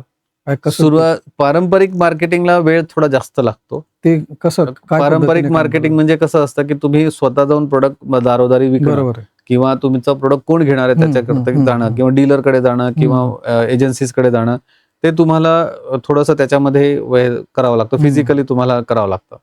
आता डिजिटल मार्केटिंगमध्ये, पारंपरिक मार्केटिंगमध्ये तुम्ही स्वतःचा प्रोडक्ट घेऊन जाणं, त्याला एक्सप्लेन करणं, त्याला समजवणं आणि मग त्याच्यामध्ये तुम्हाला त्या प्रोडक्ट तुम्हाला त्याला कसा यूज करायचा त्याची माहिती देणं, याच्यामध्ये तुम्हाला वेळ फार लागतो. तुम्हाला 10 लोकांना भेटावं लागतं, 10 डीलर्सला भेटावं लागतं. बरोबर. हा सोपा मार्ग म्हणजे हा मार्ग आहेतच, प्लस त्याचा सोपा मार्ग म्हणजे डिजिटल मार्केटिंग आहे. पारंपरिक मार्केटिंगमध्ये तुम्ही एका दिवसामध्ये 10 व्यक्तीपर्यंत पोहोचाल, पण डिजिटल मार्केटिंगमध्ये तुम्ही एका तासाला 100 लोकांपर्यंत पोहोचता. तर तुम्हाला डिजिटल मार्केटिंग जास्त पद्धतीनं करता आलं तर फारच उत्तम आहे. कारण डिजिटल मार्केटिंग आजकालचा ट्रेंड आहे. तुम्हाला इन्स्टावरती लोक मार्केटिंग करताना मिळतील, फेसबुकवरती करताना मिळतील, स्नॅपवरती करताना मिळतील. भरपूर वेबसाईट्स आहेत किंवा तुम्ही स्वतःची वेबसाईट बनवून पण तुम्ही मार्केटिंग करू शकता. तर डिजिटल मार्केटिंग हा फास्ट पोहोचण्याचा मार्ग आहे आणि पारंपरिक मार्केटिंग हा ऑथेंटिक आहे. पारंपरिक मार्केटिंग हा ऑथेंटिक मार्ग आहे, पण तो स्लो आहे. बरोबर. एवढाच फरक आहे दोन्हीमध्ये. समजा एखाद्या महिलेने काही फूड प्रॉडक्ट्स बनवले, आता आपण बघतो बरेच मॉल्समध्ये आर्टिफॅक्ट्स असतात, काही फूड प्रॉडक्ट असतात. तर अशा मार्टला जर समजा अप्रोच करायचं असेल तर काय कसं करता येईल त्याला? तुम्हाला जर म्हणजे मार्टला याच्यामध्ये अप्रोच करायचा असेल, मॉलमध्ये अप्रोच करायचा असेल, तर तुम्हाला कसं असतं, तिथे दोन पर्याय आहे तुम्हाला. एक तर तिथला शॉप तुम्हाला रेंटवरती घ्यावा लागतो किंवा मग तिथे जागा तुम्हाला रेंटवरती घ्यावी लागते. एक उदाहरण तुम्हाला मी सांगतो की आपल्या डीमार्ट जवळ, पुण्यामध्ये एक डीमार्ट जवळ एक प्लास्टिक प्रोडक्ट बनवणारी कंपनी सुरुवात केली एका व्यक्तीने. तर त्याला मॉलमध्ये जागा घ्यायची होती की मला मी प्लास्टिक प्रोडक्ट ठेवू म्हणून, पण त्याला ते परवडलं नाही, कारण त्याची जागेचं भाडंच जास्त होतं. त्यांनी काय केलं की मॉलच्या शेजारी बाहेरच त्यांनी एक स्वतःचा टेंट लावला. आजकाल टेंट पण रेडीमेड मिळतात. टेंट लावलं, एक टेबल लावलं आणि तिथेच त्यांनी मार्केटिंग सुरू केलं. त्याचं मार्केटिंग तिथे सुरू झाल्यानंतर त्याला काही दिवसानंतर त्याच्याकडे गर्दी झाल्यानंतर मॉलवाल्यांनी स्वतः त्याला सांगितलं की तू आता आमच्या मॉलमध्येच हे कर, कारण तुझ्याकडे गर्दी जास्त वाढली. मग मार्केटिंग करताना मॉलमध्ये पहिले प्रयत्न करायचा, जर तुम्हाला जागा मिळत असेल, तुमच्या आवाक्यात असेल ती जागा, तर तिथे घेऊन तुम्ही तिथे प्रोडक्ट डिस्प्ले करू शकता. आणि जर समजा तुम्हाला तिथे मार्केटिंग म्हणजे तुम्हाला तिथे प्रोडक्ट ठेवायचाच नाही किंवा तुम्हाला जागा पण नसेल घ्यायची, तर तिथे एक मार्केटिंगची एक स्टँडी असते, तिथे तुम्ही डिस्प्ले करू शकता. प्रोडक्ट डिस्प्लेला त्यांना पैसे करू शकता, प्रमोशन करू शकता. आणि काहीच नाही झालं तर स्वतः तुम्ही छोटेखानी एखादा एक टेबल आणि टेंट घेऊन तिथे स्वतः उभं राहून मार्केटिंग करू शकता. आज तुम्हाला भरपूर ठिकाणी असे मार्केटिंग करणारे मिळतील. मार्केटिंग करताना एकच बाब लक्षात ठेवावी की कुठलीही लाज बाळगायची नाही. स्वतःचा प्रोडक्ट विकायचा असेल तर कुठलीही प्रकारची लाज बाळगायची नाही. लोकांना सांगताना कमीपणा ठेवायचा नाही. आपण बरेच समाजामध्ये वावरताना उदाहरण पाहिले की ज्यांनी शून्यातून सुरुवात करत न लाजता आधी सायकलीवर काही प्रोडक्ट्स विकण्यानंतर टेम्पो घेतला, नंतर मग स्वतःचे दुकानं उभारले, मॉल टाकले. तर या सगळ्या गोष्टी आपण नेहमीच पाहतो. अनेक इन्स्पिरेशनल उदाहरणं आहेत, सगळ्यांनी मला वाटतं ते फॉलो करायला पाहिजे. लिज्जत पापड हे सगळ्यात मस्त उदाहरण आहे. बरोबर. लिज्जत पापड ही एका बाईने गावात सुरू केलेली संस्था होती आणि आज ती करोडोची उलाढाल करते, देशापरदेशात सगळीकडे जाते. खऱ्या अर्थाने उडीद पापडचा जो ब्रँड डेव्हलप केला तो मला वाटतं लिज्जतवाल्यांनी. तर अशा प्रकारे आपण कष्ट आणि पुढे त्याचा फळाचा विचार करत त्याच्यामध्ये परिश्रम टाकले तर निश्चित आपल्याला यश प्राप्त होऊ शकतं. सर, ब्रँड तयार करताना कुठल्या गोष्टी टाळायला पाहिजे? आजकाल ब्रँडिंग आणि ब्रँडचं फार महत्व आहे सगळीकडे. ब्रँड करताना तुम्हाला एक सगळ्यात महत्व आहे की तुमचा ब्रँड लोकांपर्यंत पोहोचणं गरजेचं आहे. आता तुम्हाला मी काही ब्रँड सांगितले, तुम्ही ऐकले नसेल, पण त्यांचं वावर परदेशात पण आहे. अच्छा. आता एक बेवकूफ नावाचा ब्रँड आहे. नाव बेवकूफ आहे, पण तो टी शर्ट विकतो. अच्छा. तर त्याचा टी शर्ट आज तुम्ही बाजारात गेला तर 500 रुपयाचा टी शर्ट तुम्हाला मिळेल, पण बेवकूफचा टी शर्ट 2000 पासून सुरुवात होते, कारण त्याचा ब्रँड झालेला आहे. बरोबर. आपल्याला माहिती नाही तो बेवकूफ नावाचा ब्रँड कुठला तरी. असे भरपूर ब्रँड झालेले आहेत मार्केटमध्ये की पण त्याचं कारण असं आहे की तुम्हाला तुमच्या म्हणजे तुमचं जे ब्रँड आहे ते ब्रँड तुम्हाला लोकांपर्यंत पोहोचवावं लागतं. ब्रँड पोहोचवताना तुमचा प्रोडक्ट पोहोचला पाहिजे गरजेचं नाही, फक्त नाव पोहोचणं हे फार महत्वाचं असतं. म्हणून तुम्ही काय केलं पाहिजे की डिजिटली तुम्हाला तुमचं नाव पहिले कसं पोहोचेल त्याच्यावरती तुम्ही फोकस केला पाहिजे. तुमचा प्रोडक्ट कुठलाही असू द्या, तुमचं नाव जिथे पोहोचलं ना तर तुमच्या नावाप्रमाणे तुम्हाला तो करतात. नाव कसं पोहोचवायचं, तर पहिले तुम्हाला स्वतःच्या सोशल मीडियावरती युज करायचे. तुमचं व्हॉट्सअप असेल, व्हॉट्सअप स्टेटसवर तुम्ही टाकायला सुरुवात करा. फेसबुक असेल, फेसबुकवरती सुरुवात करा. आणि तुम्हाला काही नसेल जमलं, स्वतःच ऍडव्हर्टाईज करायची. म्हणजे आपल्याला सुद्धा कुठेच पैसा नसेल खर्च करा, स्वतःच ऍडव्हर्टाईज करायची. मी हा प्रोडक्ट वापरला. आजकाल तुम्हाला रेसिपीवाले एवढे सगळे मिळतील, फूड प्रोडक्ट रेसिपीवाले. प्रत्येक जण स्वतःच्या घरातून बनवून स्वतःची रेसिपी टाकत असतो आणि त्याला मिलियन व्ह्यूज येत असतात आणि त्यांना युट्यूब पैसा देत असतो. म्हणजे त्यांना हे पण गरज नाही, तर तुम्ही ब्रँडिंग करताना हा विचार करायचा नसतो की माझं ब्रँड कोण घेईल. बरोबर. आपण ब्रँडिंग करत राहायचं, लोकांपर्यंत नाव पोहोचत आहे. तुमचा एकही प्रोडक्ट विकला नसेल गेला तरी पण तुमचं नाव जर पोहोचलं, एका क्लिकला तुम्हाला त्याचा रिझल्ट मिळतो. बरोबर. म्हणून तुम्हाला ब्रँडिंग करताना तुमचं नाव लोकांपर्यंत कसं पोहोचेल, त्याच्या सोशल मीडियाचा कसा उपयोग करता येईल ते बघितलं तर तुमचं ब्रँडिंग होऊ शकतं. सप्लाय चेन मॅनेजमेंटचं लहान उद्योजकांसाठी किती महत्त्व? हा, सप्लाय चेन मॅनेजमेंट म्हणजे हा रॉ मटेरियल परचेस पासून ते कस्टमरच्या सेल पर्यंत हे पूर्ण त्याला चेन म्हणतो आपण, त्याला सप्लाय चेन म्हणतो.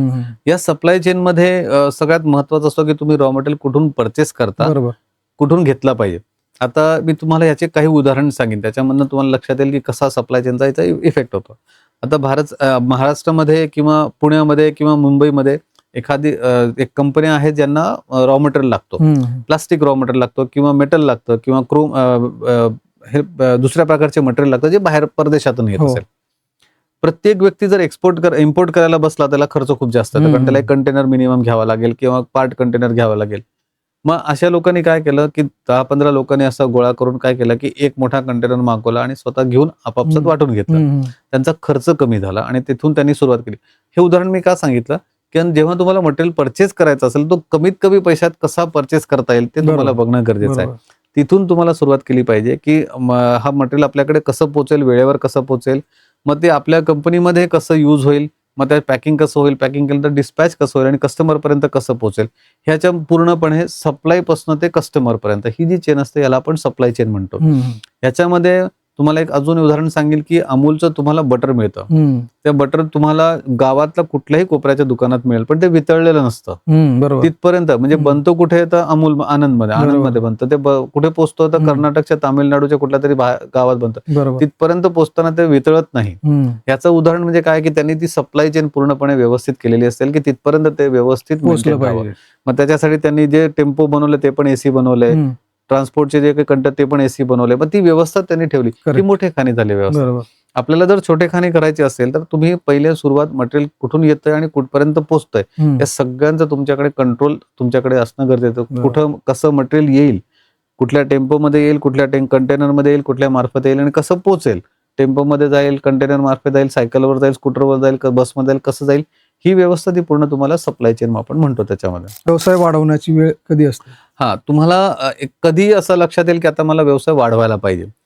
पहिली गोष्ट म्हणजे की तुमच्या आवाक्याच्या बाहेर गेला, तुम्ही जर कस्टमरची रिक्वायरमेंट वाढली आणि तुम्ही सप्लाय नसेल करू शकत तर तिथे तुम्हाला ट्रिगर व्हायला पाहिजे की तुमचा आता बिझनेस वाढवण्याची गरज आहे. म्हणजे समजा तुम्ही घरी बसून व्यवसाय करत असाल, तुम्ही 5 लोकांपर्यंत पोहोचला, 50 लोकांपर्यंत पोहोचला, आता तुम्हाला ह्याच्या पुढे शक्य होत नाहीये की अजून 60 लोकांची ऑर्डर तुम्ही घरून करू शकत नाहीये, त्यावेळेला तुम्हाला व्यवसाय वाढवायची गरज भासते.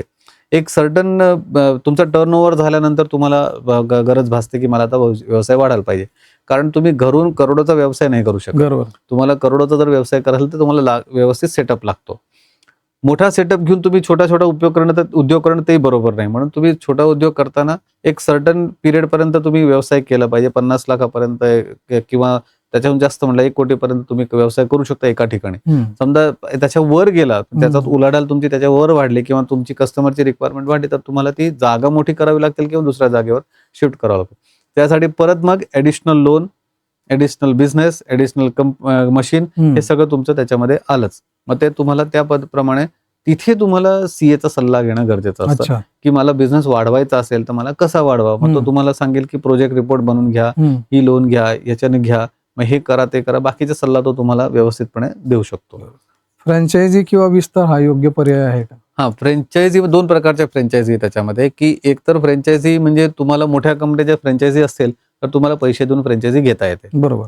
आणि घेता येते म्हणजे काय, आता समजा उदाहरण असेल तर एखाद्या कंपनीचं तुम्हाला एक चांगलं उदाहरण म्हणतं MBA चायवाला होता. चायवाला आणि आपल्या इकडे पुण्यामध्ये येवले चायवाला. ते येवले चायमध्ये कसं असतं की तुम्ही चहाचं दुकान उघडायचं, येवले चायवाला तुम्हाला फ्रँचायझी देतात, तुम्हाला पैसे द्यावे लागतात त्यांना, कारण तुम्हाला त्यांचं नाव ठेवावं लागतं आणि त्यांचं मटेरियल वापरावं लागतं.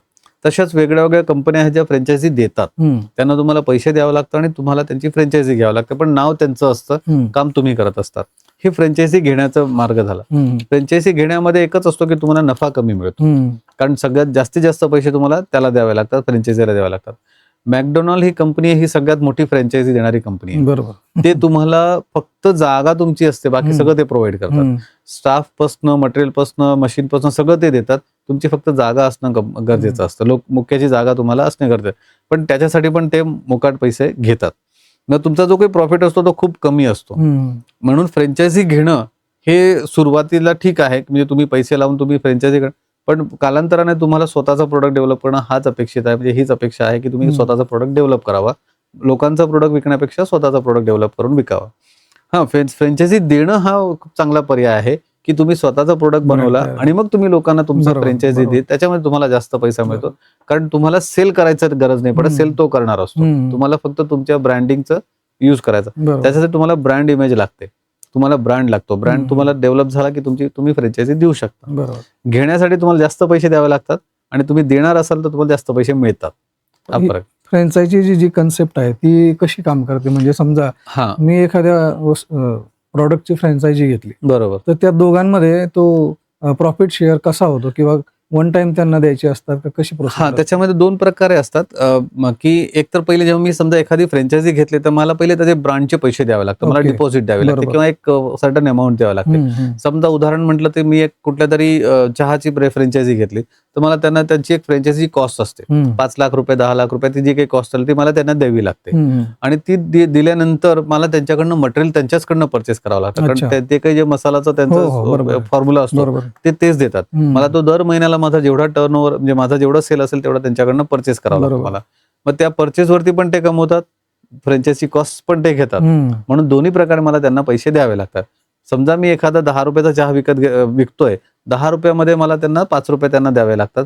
5 रुपयामध्ये दिल्यानंतर माझा जो खर्च आहे तो मला काढायचा बरोबर. आणि त्याच्यानंतर मला जे उरेल ते माझं प्रॉफिट असतं. बरोबर. म्हणजे मला 1 रुपया असू शकतो, 50 पैसे असू शकतो, 2 रुपये असू शकतो. बरोबर. म्हणून फ्रँचायझी हा पहिले सुरुवातीला कन्सेप्ट असा असतो की मला जास्त पैसे द्यावेच लागतात. बरोबर.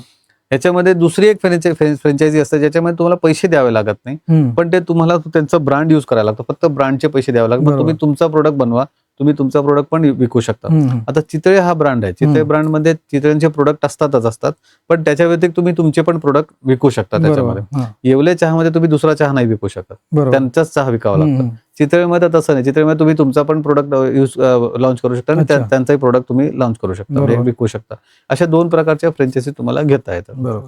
आणि उद्योगात अपयश यायची कारण काय, जे महत्वाचा विषय आहे?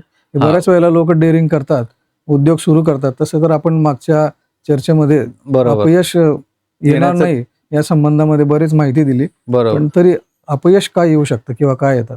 एक तुम्हाला त्याचा एक छोटासा एक हे सांगतो की समजा मी उद्योग केला, आज सुरुवात केली, तर माझा शेजारचा, माझे नातेवाईक सगळे मला बघत असतात की हा व्यवसाय करतोय. आणि जरी माझा जो प्रोडक्ट असेल तर त्यांना उपयोगी पडत असेल तरी ते घेणार नाही. बरोबर. शेजारचा पण घेणार नाही, नातेवाईक पण घेणार नाही. ते काय बघत असतात, हे बघत असतात की हा किती दिवस बिझनेस करू शकतोय. आणि मार्केट सुद्धा तुम्हाला ऑब्झर्व करत असतो की हा मार्केटमध्ये किती दिवस टिकू शकतोय. तुम्ही जेवढे दिवस टिकणार असाल तेवढ्या दिवसची परीक्षा तुमची असते. आता एक जनरल रूल जर बघितला तर 1000 दिवसांचा रूल आहे. म्हणजे मार्केट तुम्हाला 1000 दिवसापर्यंत ऑब्झर्व करत असतं की हा टिकतोय का नाही टिकतो. म्हणजे साधारण 3 वर्ष. 3 वर्षापर्यंत जर तुम्ही टिकलात मार्केटमध्ये तर तुमचे प्रोडक्ट तुमचा शेजारचा पण घेईल, नातेवाईक पण सगळेच घेतील. पण 3 वर्षाच्या आत तुम्ही जर हिंमत हारला तर तुमचा प्रोडक्ट, म्हणजे तुमचा व्यवसाय डुबतो किंवा तुम्ही नेगेटिव्हला जाता. म्हणून सगळ्यात पहिला इम्पॉर्टंट चिकाटी ही खूप गरजेची असते. म्हणजे तुम्ही बिझनेस केल्यानंतर तुम्ही मध्येच सोडून दिलं की नाही आता माझ्याने होत नाही, हा मुद्दाच आणायचा नाही. बरोबर. हा करायचाच, हा पहिले प्रश्न ठेवायचा. आणि 3 वर्षापर्यंत तुम्हाला कुठेच बघायचं नाही माझा प्रोडक्ट घेतोय नाही घेतोय. मार्केटमध्ये तुम्ही टिकून राहायचं, तुमचा प्रोडक्ट प्रयत्न करत राहायचे, सेल व्हायला 50,000, 5,000, 10,000 जो सेल होत असेल तो करत राहायचा. कसं तरी करून तुम्ही 3 वर्ष तुम्हाला टिकायला पाहिजे मार्केटमध्ये, हे महत्वाचं ठरतं. बरोबर. आता 3 वर्ष टिकणं म्हणजे 3 वर्षात तुम्हाला आवकचा प्रश्न होतो की माझी आवक नसेल तर काय करावं. 3 वर्षाची तुम्ही व्यवस्था करायची, स्वतःचा खर्च कमी करायचा, स्वतःला मॅनेज करायचा. 3 वर्षापर्यंत तुम्ही कुठलाही शॉक पाळायचा नाही. तुम्हाला जर चिकाटी ठेवायची असेल तर फिरायला जायचं नाही, काही तुम्हाला शॉक पाळायचे नाही. 3 वर्षापर्यंत बिझनेसवरती लक्ष ठेवायचा. 3 वर्षानंतर तुम्हाला सगळं करता येतं. म्हणून पहिला जो प्रिन्सिपल आहे की तो सोडायचा नाही. कन्सिस्टन्सी ही खूप महत्वाची. म्हणजे बिझनेस करताना कन्सिस्टन्सी सोडायची नाही. दुसरं एक आहे की तुम्ही चुकीची कामं नाही करायची बिझनेसमध्ये. म्हणजे लोकांना तुम्हाला मूर्ख बनवून बिझनेस करायचा नाही. करेक्ट. म्हणजे लोकांमध्ये तुम्ही चांगला प्रोडक्ट द्यायचा असेल, तुम्ही त्याच्यामध्ये काही टाकायचं आणि कसंही प्रोडक्ट द्यायचा, तसा तो प्रयत्न केला तर तुमचा बिझनेस हमखास डुबतो. डुबतोच. कारण आज नाही उद्या ते उघडकीस बरोबर येतं. बरोबर. तिसरी गोष्ट म्हणजे गव्हर्नमेंटचं कुठल्याच कायद्याचं उल्लंघन करायचं नाही. टॅक्स असू दे, करेक्ट. कुठल्याही जीएसटी असू दे किंवा इन्कम टॅक्स असू दे, कुठल्याही याच्यामध्ये उल्लंघन करायचं नाही किंवा त्याला बाकी ठेवायचं नाही किंवा त्याच्यामध्ये कुठलीच काटकसर करायची नाही. ते वेळोवेळी तुम्ही जर टॅक्स भरत गेले किंवा बरोबर. कायद्याचे पालन करत गेले तर तुमचा बिझनेसवरती कुठलाही प्रॉब्लेम येत नाही. बरोबर. आणि त्याचे जे काही लायसन्स असतील ते लायसन्सवरती तुम्हाला ज्या काही मर्यादा दिल्या असतील त्या मर्यादेचं पालन करणं हे खूप गरजेचं असतं. मग या 3-4 गोष्टी केल्या तर तुमचा बिझनेस कधीच डुबत नाही किंवा कधीच बंद होत नाही. चिकाटी हा पहिला प्रश्न आहेतच आहे. समजा अपयश आलंच, आपण बऱ्याच वेळेला बघतोय काही लोकांनी बिझनेस सुरू केले, मध्ये थोडासा फेल्युअर झाला, पण काही परत उठले आणि व्यवसाय सुरू बरोबर. करायला आणि त्याच्यात यश मिळवलं. तर ती जी फेज असते किंवा ती स्टेप असते ते कशी असते, तुम्हाला काय वाटतं? आता समजा एखाद्याने बिझनेस केला आणि तो डुबलाच समजा किंवा त्याला नाही करता आला, हा. तर त्याला सोडून न देता त्याच्यामध्ये काही वेगळं करता येईल का हे बघणं खूप गरजेचं राहतं. आता मला बिझनेस करायचा आहे, मी प्रयत्न करून बघतो आणि झाला तर झाला, नाही झाला तर नाही झाला, असा जर विचार करून बिझनेस केला तर होत नाही. बरोबर. मला बिझनेस करायचाच आहे आणि मी करणारच हा विचार करूनच पहिले सुरुवात केली पाहिजे. आणि एखाद्या कारणामुळे समजा काही नाही करता आला तर तुम्ही परत नोकरीला न जाता किंवा परत दुसऱ्याचा विचार न करता तुम्ही त्या बिझनेसमध्ये वेगळं काय करू शकता किंवा त्यालाच अजून वेगळ्या पद्धतीने करू शकता का, असा विचार तुम्ही पहिले आणणं गरजेचं राहतं. जे लोक नोकरी करतात त्यांना हा प्रश्न पडतो की आम्ही नोकरी करता करता कसा बिझनेस करायचा किंवा नोकरी करता करता बिझनेस करू शकतो का, तर नक्कीच करू शकतात. पण तुम्ही त्याच्यामध्ये एकच हे करायला पाहिजे की अपयशची कुठलीच प्रकारची संभावना ठेवायची नाही किंवा त्याच्यावरती काळजी ठेवायची नाही.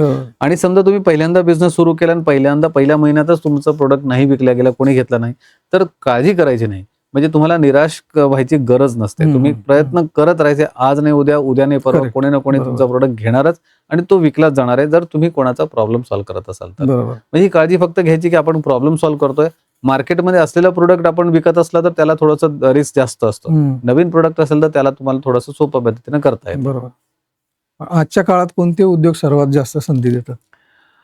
आजच्या काळात तुम्हाला सगळ्यात जास्त संधी देणारे म्हणजे पहिले लोकांचे प्रत्येक गोष्टीमध्ये लोकांचा प्रॉब्लेम सॉल्व्ह करणं हा खूप महत्वाचा ठरतो. एक आता उदाहरण मी तुम्हाला सांगतो असं की मला अर्बन कंपनी नावाची त्यांनी काय केलं की लोकांपर्यंत सर्व्हिस पोहोचवायचं काम केलं.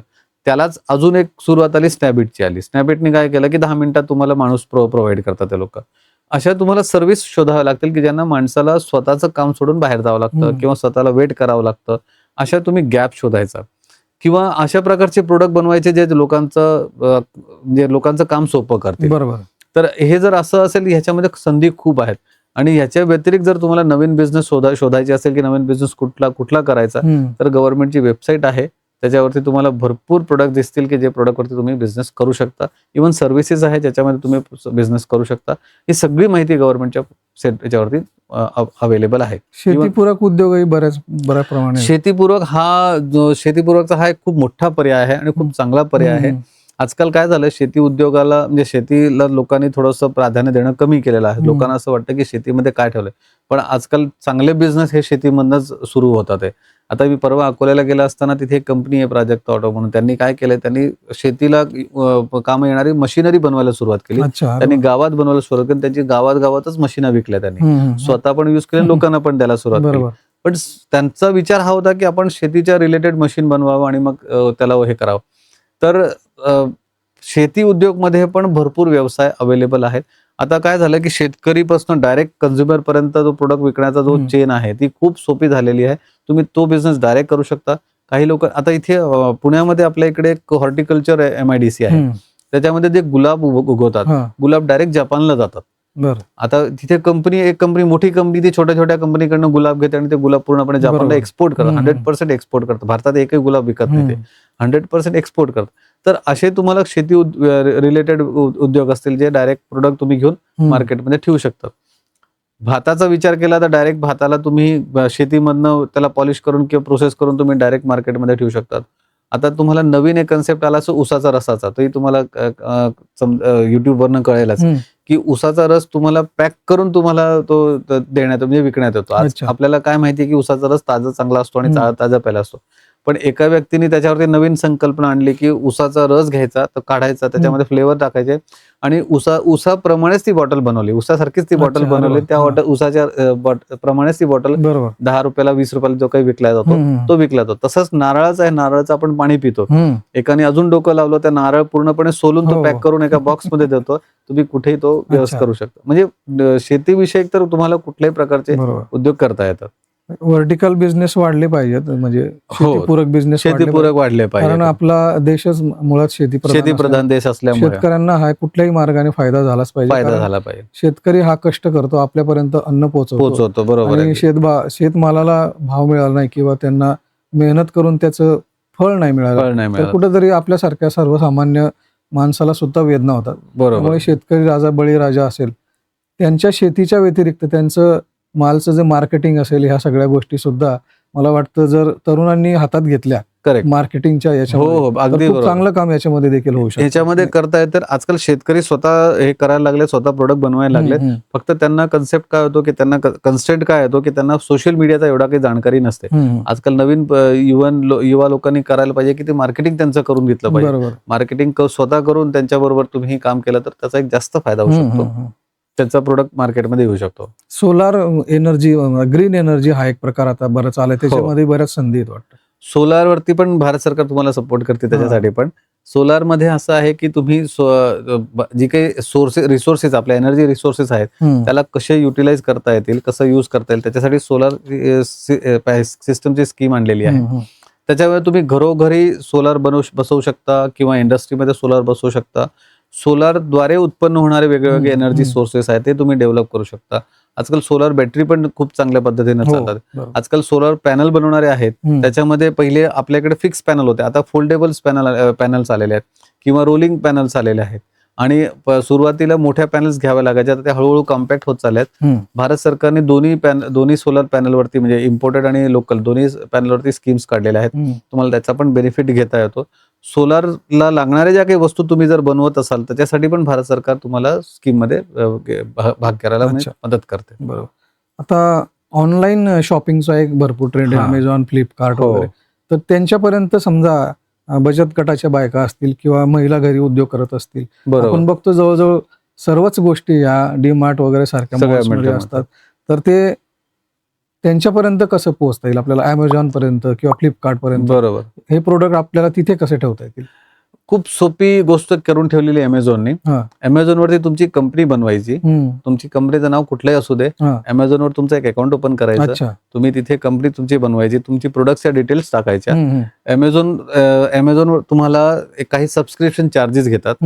तुम्हाला त्यांच्या याच्यावरती प्रोडक्ट ठेवण्यासाठी सुरुवातीचे चार्जेस असतात, रजिस्ट्रेशन, आणि मग बाकी सबस्क्रिप्शन चार्जेस असतात. तुम्ही तुमचा प्रोडक्ट तिथे ठेवायचा. फक्त एकच तुम्हाला करावं लागतं की ऑर्डर आल्यानंतर तुम्हाला त्या कस्टमर पर्यंत तुमचं मटेरियल कसं पोहोचेल त्याची व्यवस्था तुम्हाला बघावी लागते. त्याच्यासाठी पण एक वेगळी वेबसाईट आहे जी तुमची प्रोडक्ट तुमच्या घरून घेऊन जाऊन कस्टमर पर्यंत पोहोचवण्याचं काम करते. ती पण व्यवस्था आहे. त्याचे पण चार्जेस खूप कमी असतात. त्याच्यामध्ये त्यांनी काय केलं, वेगवेगळे ट्रान्सपोर्ट जे कंपनी आहेत त्यांचं पूर्ण गोळा केलेले डिटेल्स गोळा केल्यात. सगळ्यात स्वस्त कुठलं ट्रान्सपोर्ट आहे ते तुम्हाला सिलेक्ट करून तुम्हाला पाठवता येतं. म्हणजे तुम्ही समजा पुण्यामध्ये असाल, मुंबईमध्ये असाल, महाराष्ट्राच्या कुठल्याही कोपऱ्यामध्ये असाल, तुम्हाला साऊथ इंडिया, नॉर्थ इंडिया कुठल्याही भागात जर मटेरियल पोहोचवायचं असेल तरी तुम्ही अमेझॉन थ्रू पोहोचवू शकता. अमेझॉनवरती तुम्हाला अकाउंट ओपन करायचं, प्रोडक्टच्या डिटेल टाकायच्या, प्रोडक्टचे फोटो टाकायचे, चांगले फोटो घेऊन टाकायचे, आणि ते प्रोडक्ट टाकल्यानंतर रेट वगैरे टाकायचा असतो. त्याच्यामध्ये अमेझॉन स्वतःचा ऍड करून रेट टाकत असतो.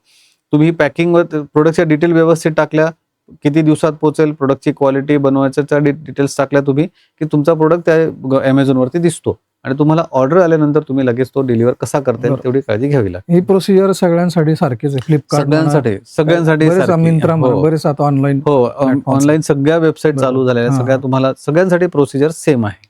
तर तुम्ही गेल्या 25 ते 30 वर्षांपासून या सेक्टरमध्ये काम करतायत, तर तुमच्या अनुभवातून काय मोठा धडा शिकला किंवा व्यावसायिकांना किंवा नवीन इच्छुक असतील व्यवसायामध्ये येणाऱ्यांना, त्यांना काय सांगाल? पहिले सगळ्यात इम्पॉर्टंट आहे की व्यवसाय करायची इच्छा ठेवावी. सगळ्यात महत्वाचं म्हणजे सुरुवातीपासून मी शिकलो म्हणून मी नोकरीच केली पाहिजे हा पहिले विचार न करता पहिले व्यवसाय करायचा हा विचार पहिले त्यांनी ठेवावा. घरोघरी प्रत्येक व्यक्तीने व्यवसाय केलाच पाहिजे असा आमचा उद्देश म्हणजे आग्रह असतो. दुसरी गोष्ट म्हणजे धडाडी पाहिजे, व्यवसाय करायचे. कुठल्या तरी सामाजिक प्रॉब्लेमला सॉल्व्ह करण्याची इच्छा पाहिजे. तुम्ही जर मार्केटमध्ये असाल किंवा बाजारात फिरत असाल तर एखादा प्रॉब्लेम शोधून घ्या, त्याला सॉल्व्ह करण्याचे प्रयत्न करा आणि सॉल्व्ह केल्यानंतर तो तुमचा व्यवसाय बनू शकतो हे तुम्ही विचारात घ्या. म्हणून प्रॉब्लेम हा सगळ्या ठिकाणी असतो आणि प्रॉब्लेम कधीच संपत नाही. आपण प्रत्येक प्रॉब्लेमचं सॉल्युशन आणू शकतो आणि त्याप्रमाणे व्यवसायामध्ये कन्वर्ट करू शकतो. हा एक खूप महत्त्वाचा आहे की प्रॉब्लेम शोधणं आणि त्याचा उपयोग त्याला सॉल्युशन आणणं हा एक महत्त्वाचा ठरतो.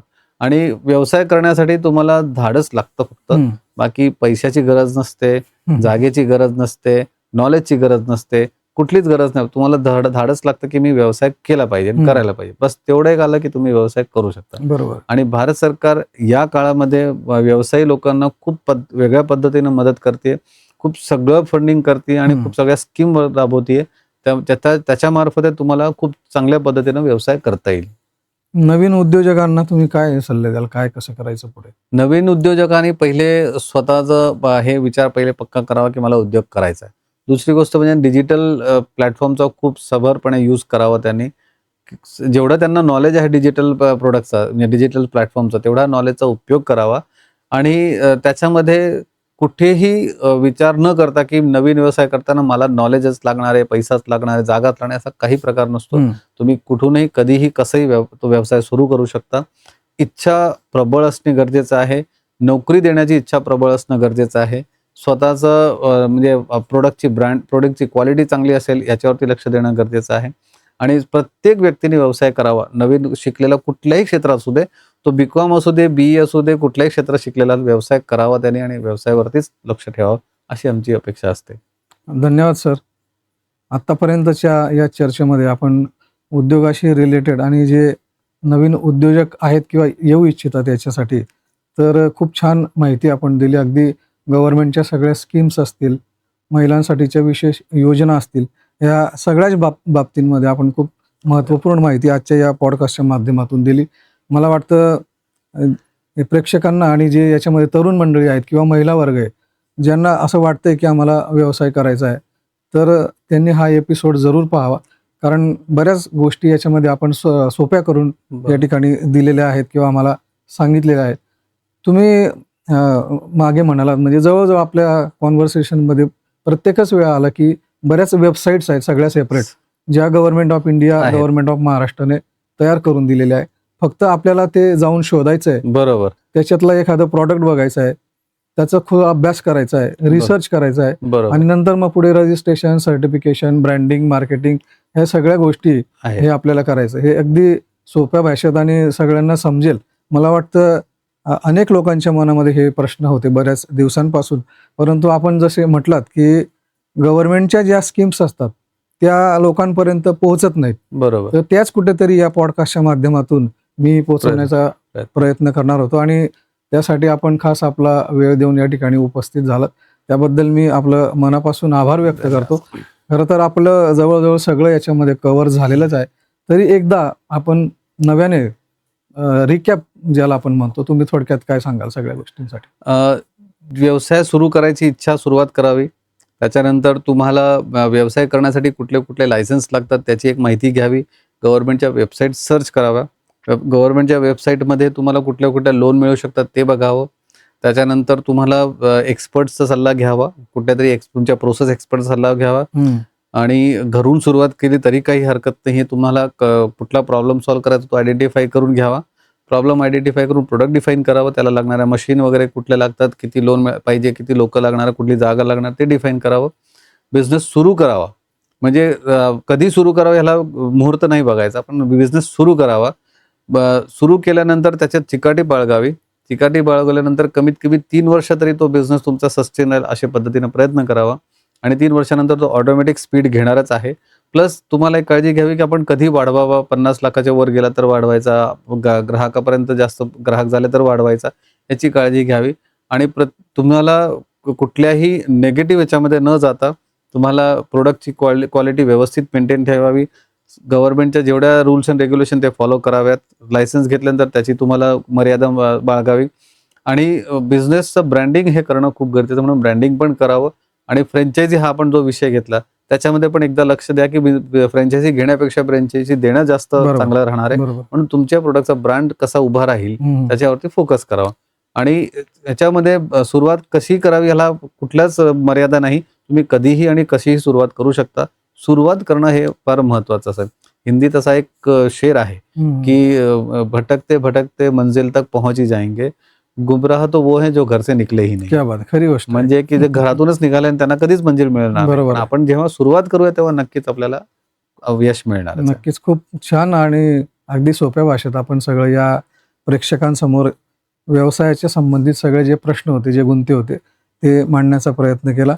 खूप खूप धन्यवाद सर. याच्या व्यतिरिक्त काही राहिलं असेल किंवा अजून काही असेल उद्योजकताविषयी तर आपण नक्कीच पुढच्या एखाद्या अजून पॉडकास्टमध्ये ते आपण घेण्याचा प्रयत्न करू. नक्कीच.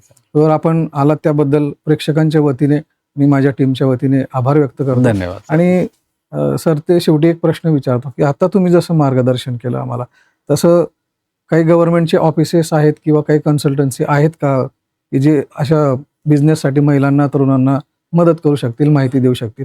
रादर जर त्यांनी हा एपिसोड पुन्हा पुन्हा पाहिला तर यातूनच बरंच काही मिळतं. माहिती मिळेल आणि एक चांगला व्यवसाय सुद्धा सुरू होऊ शकतो. बरोबर. बरोबर.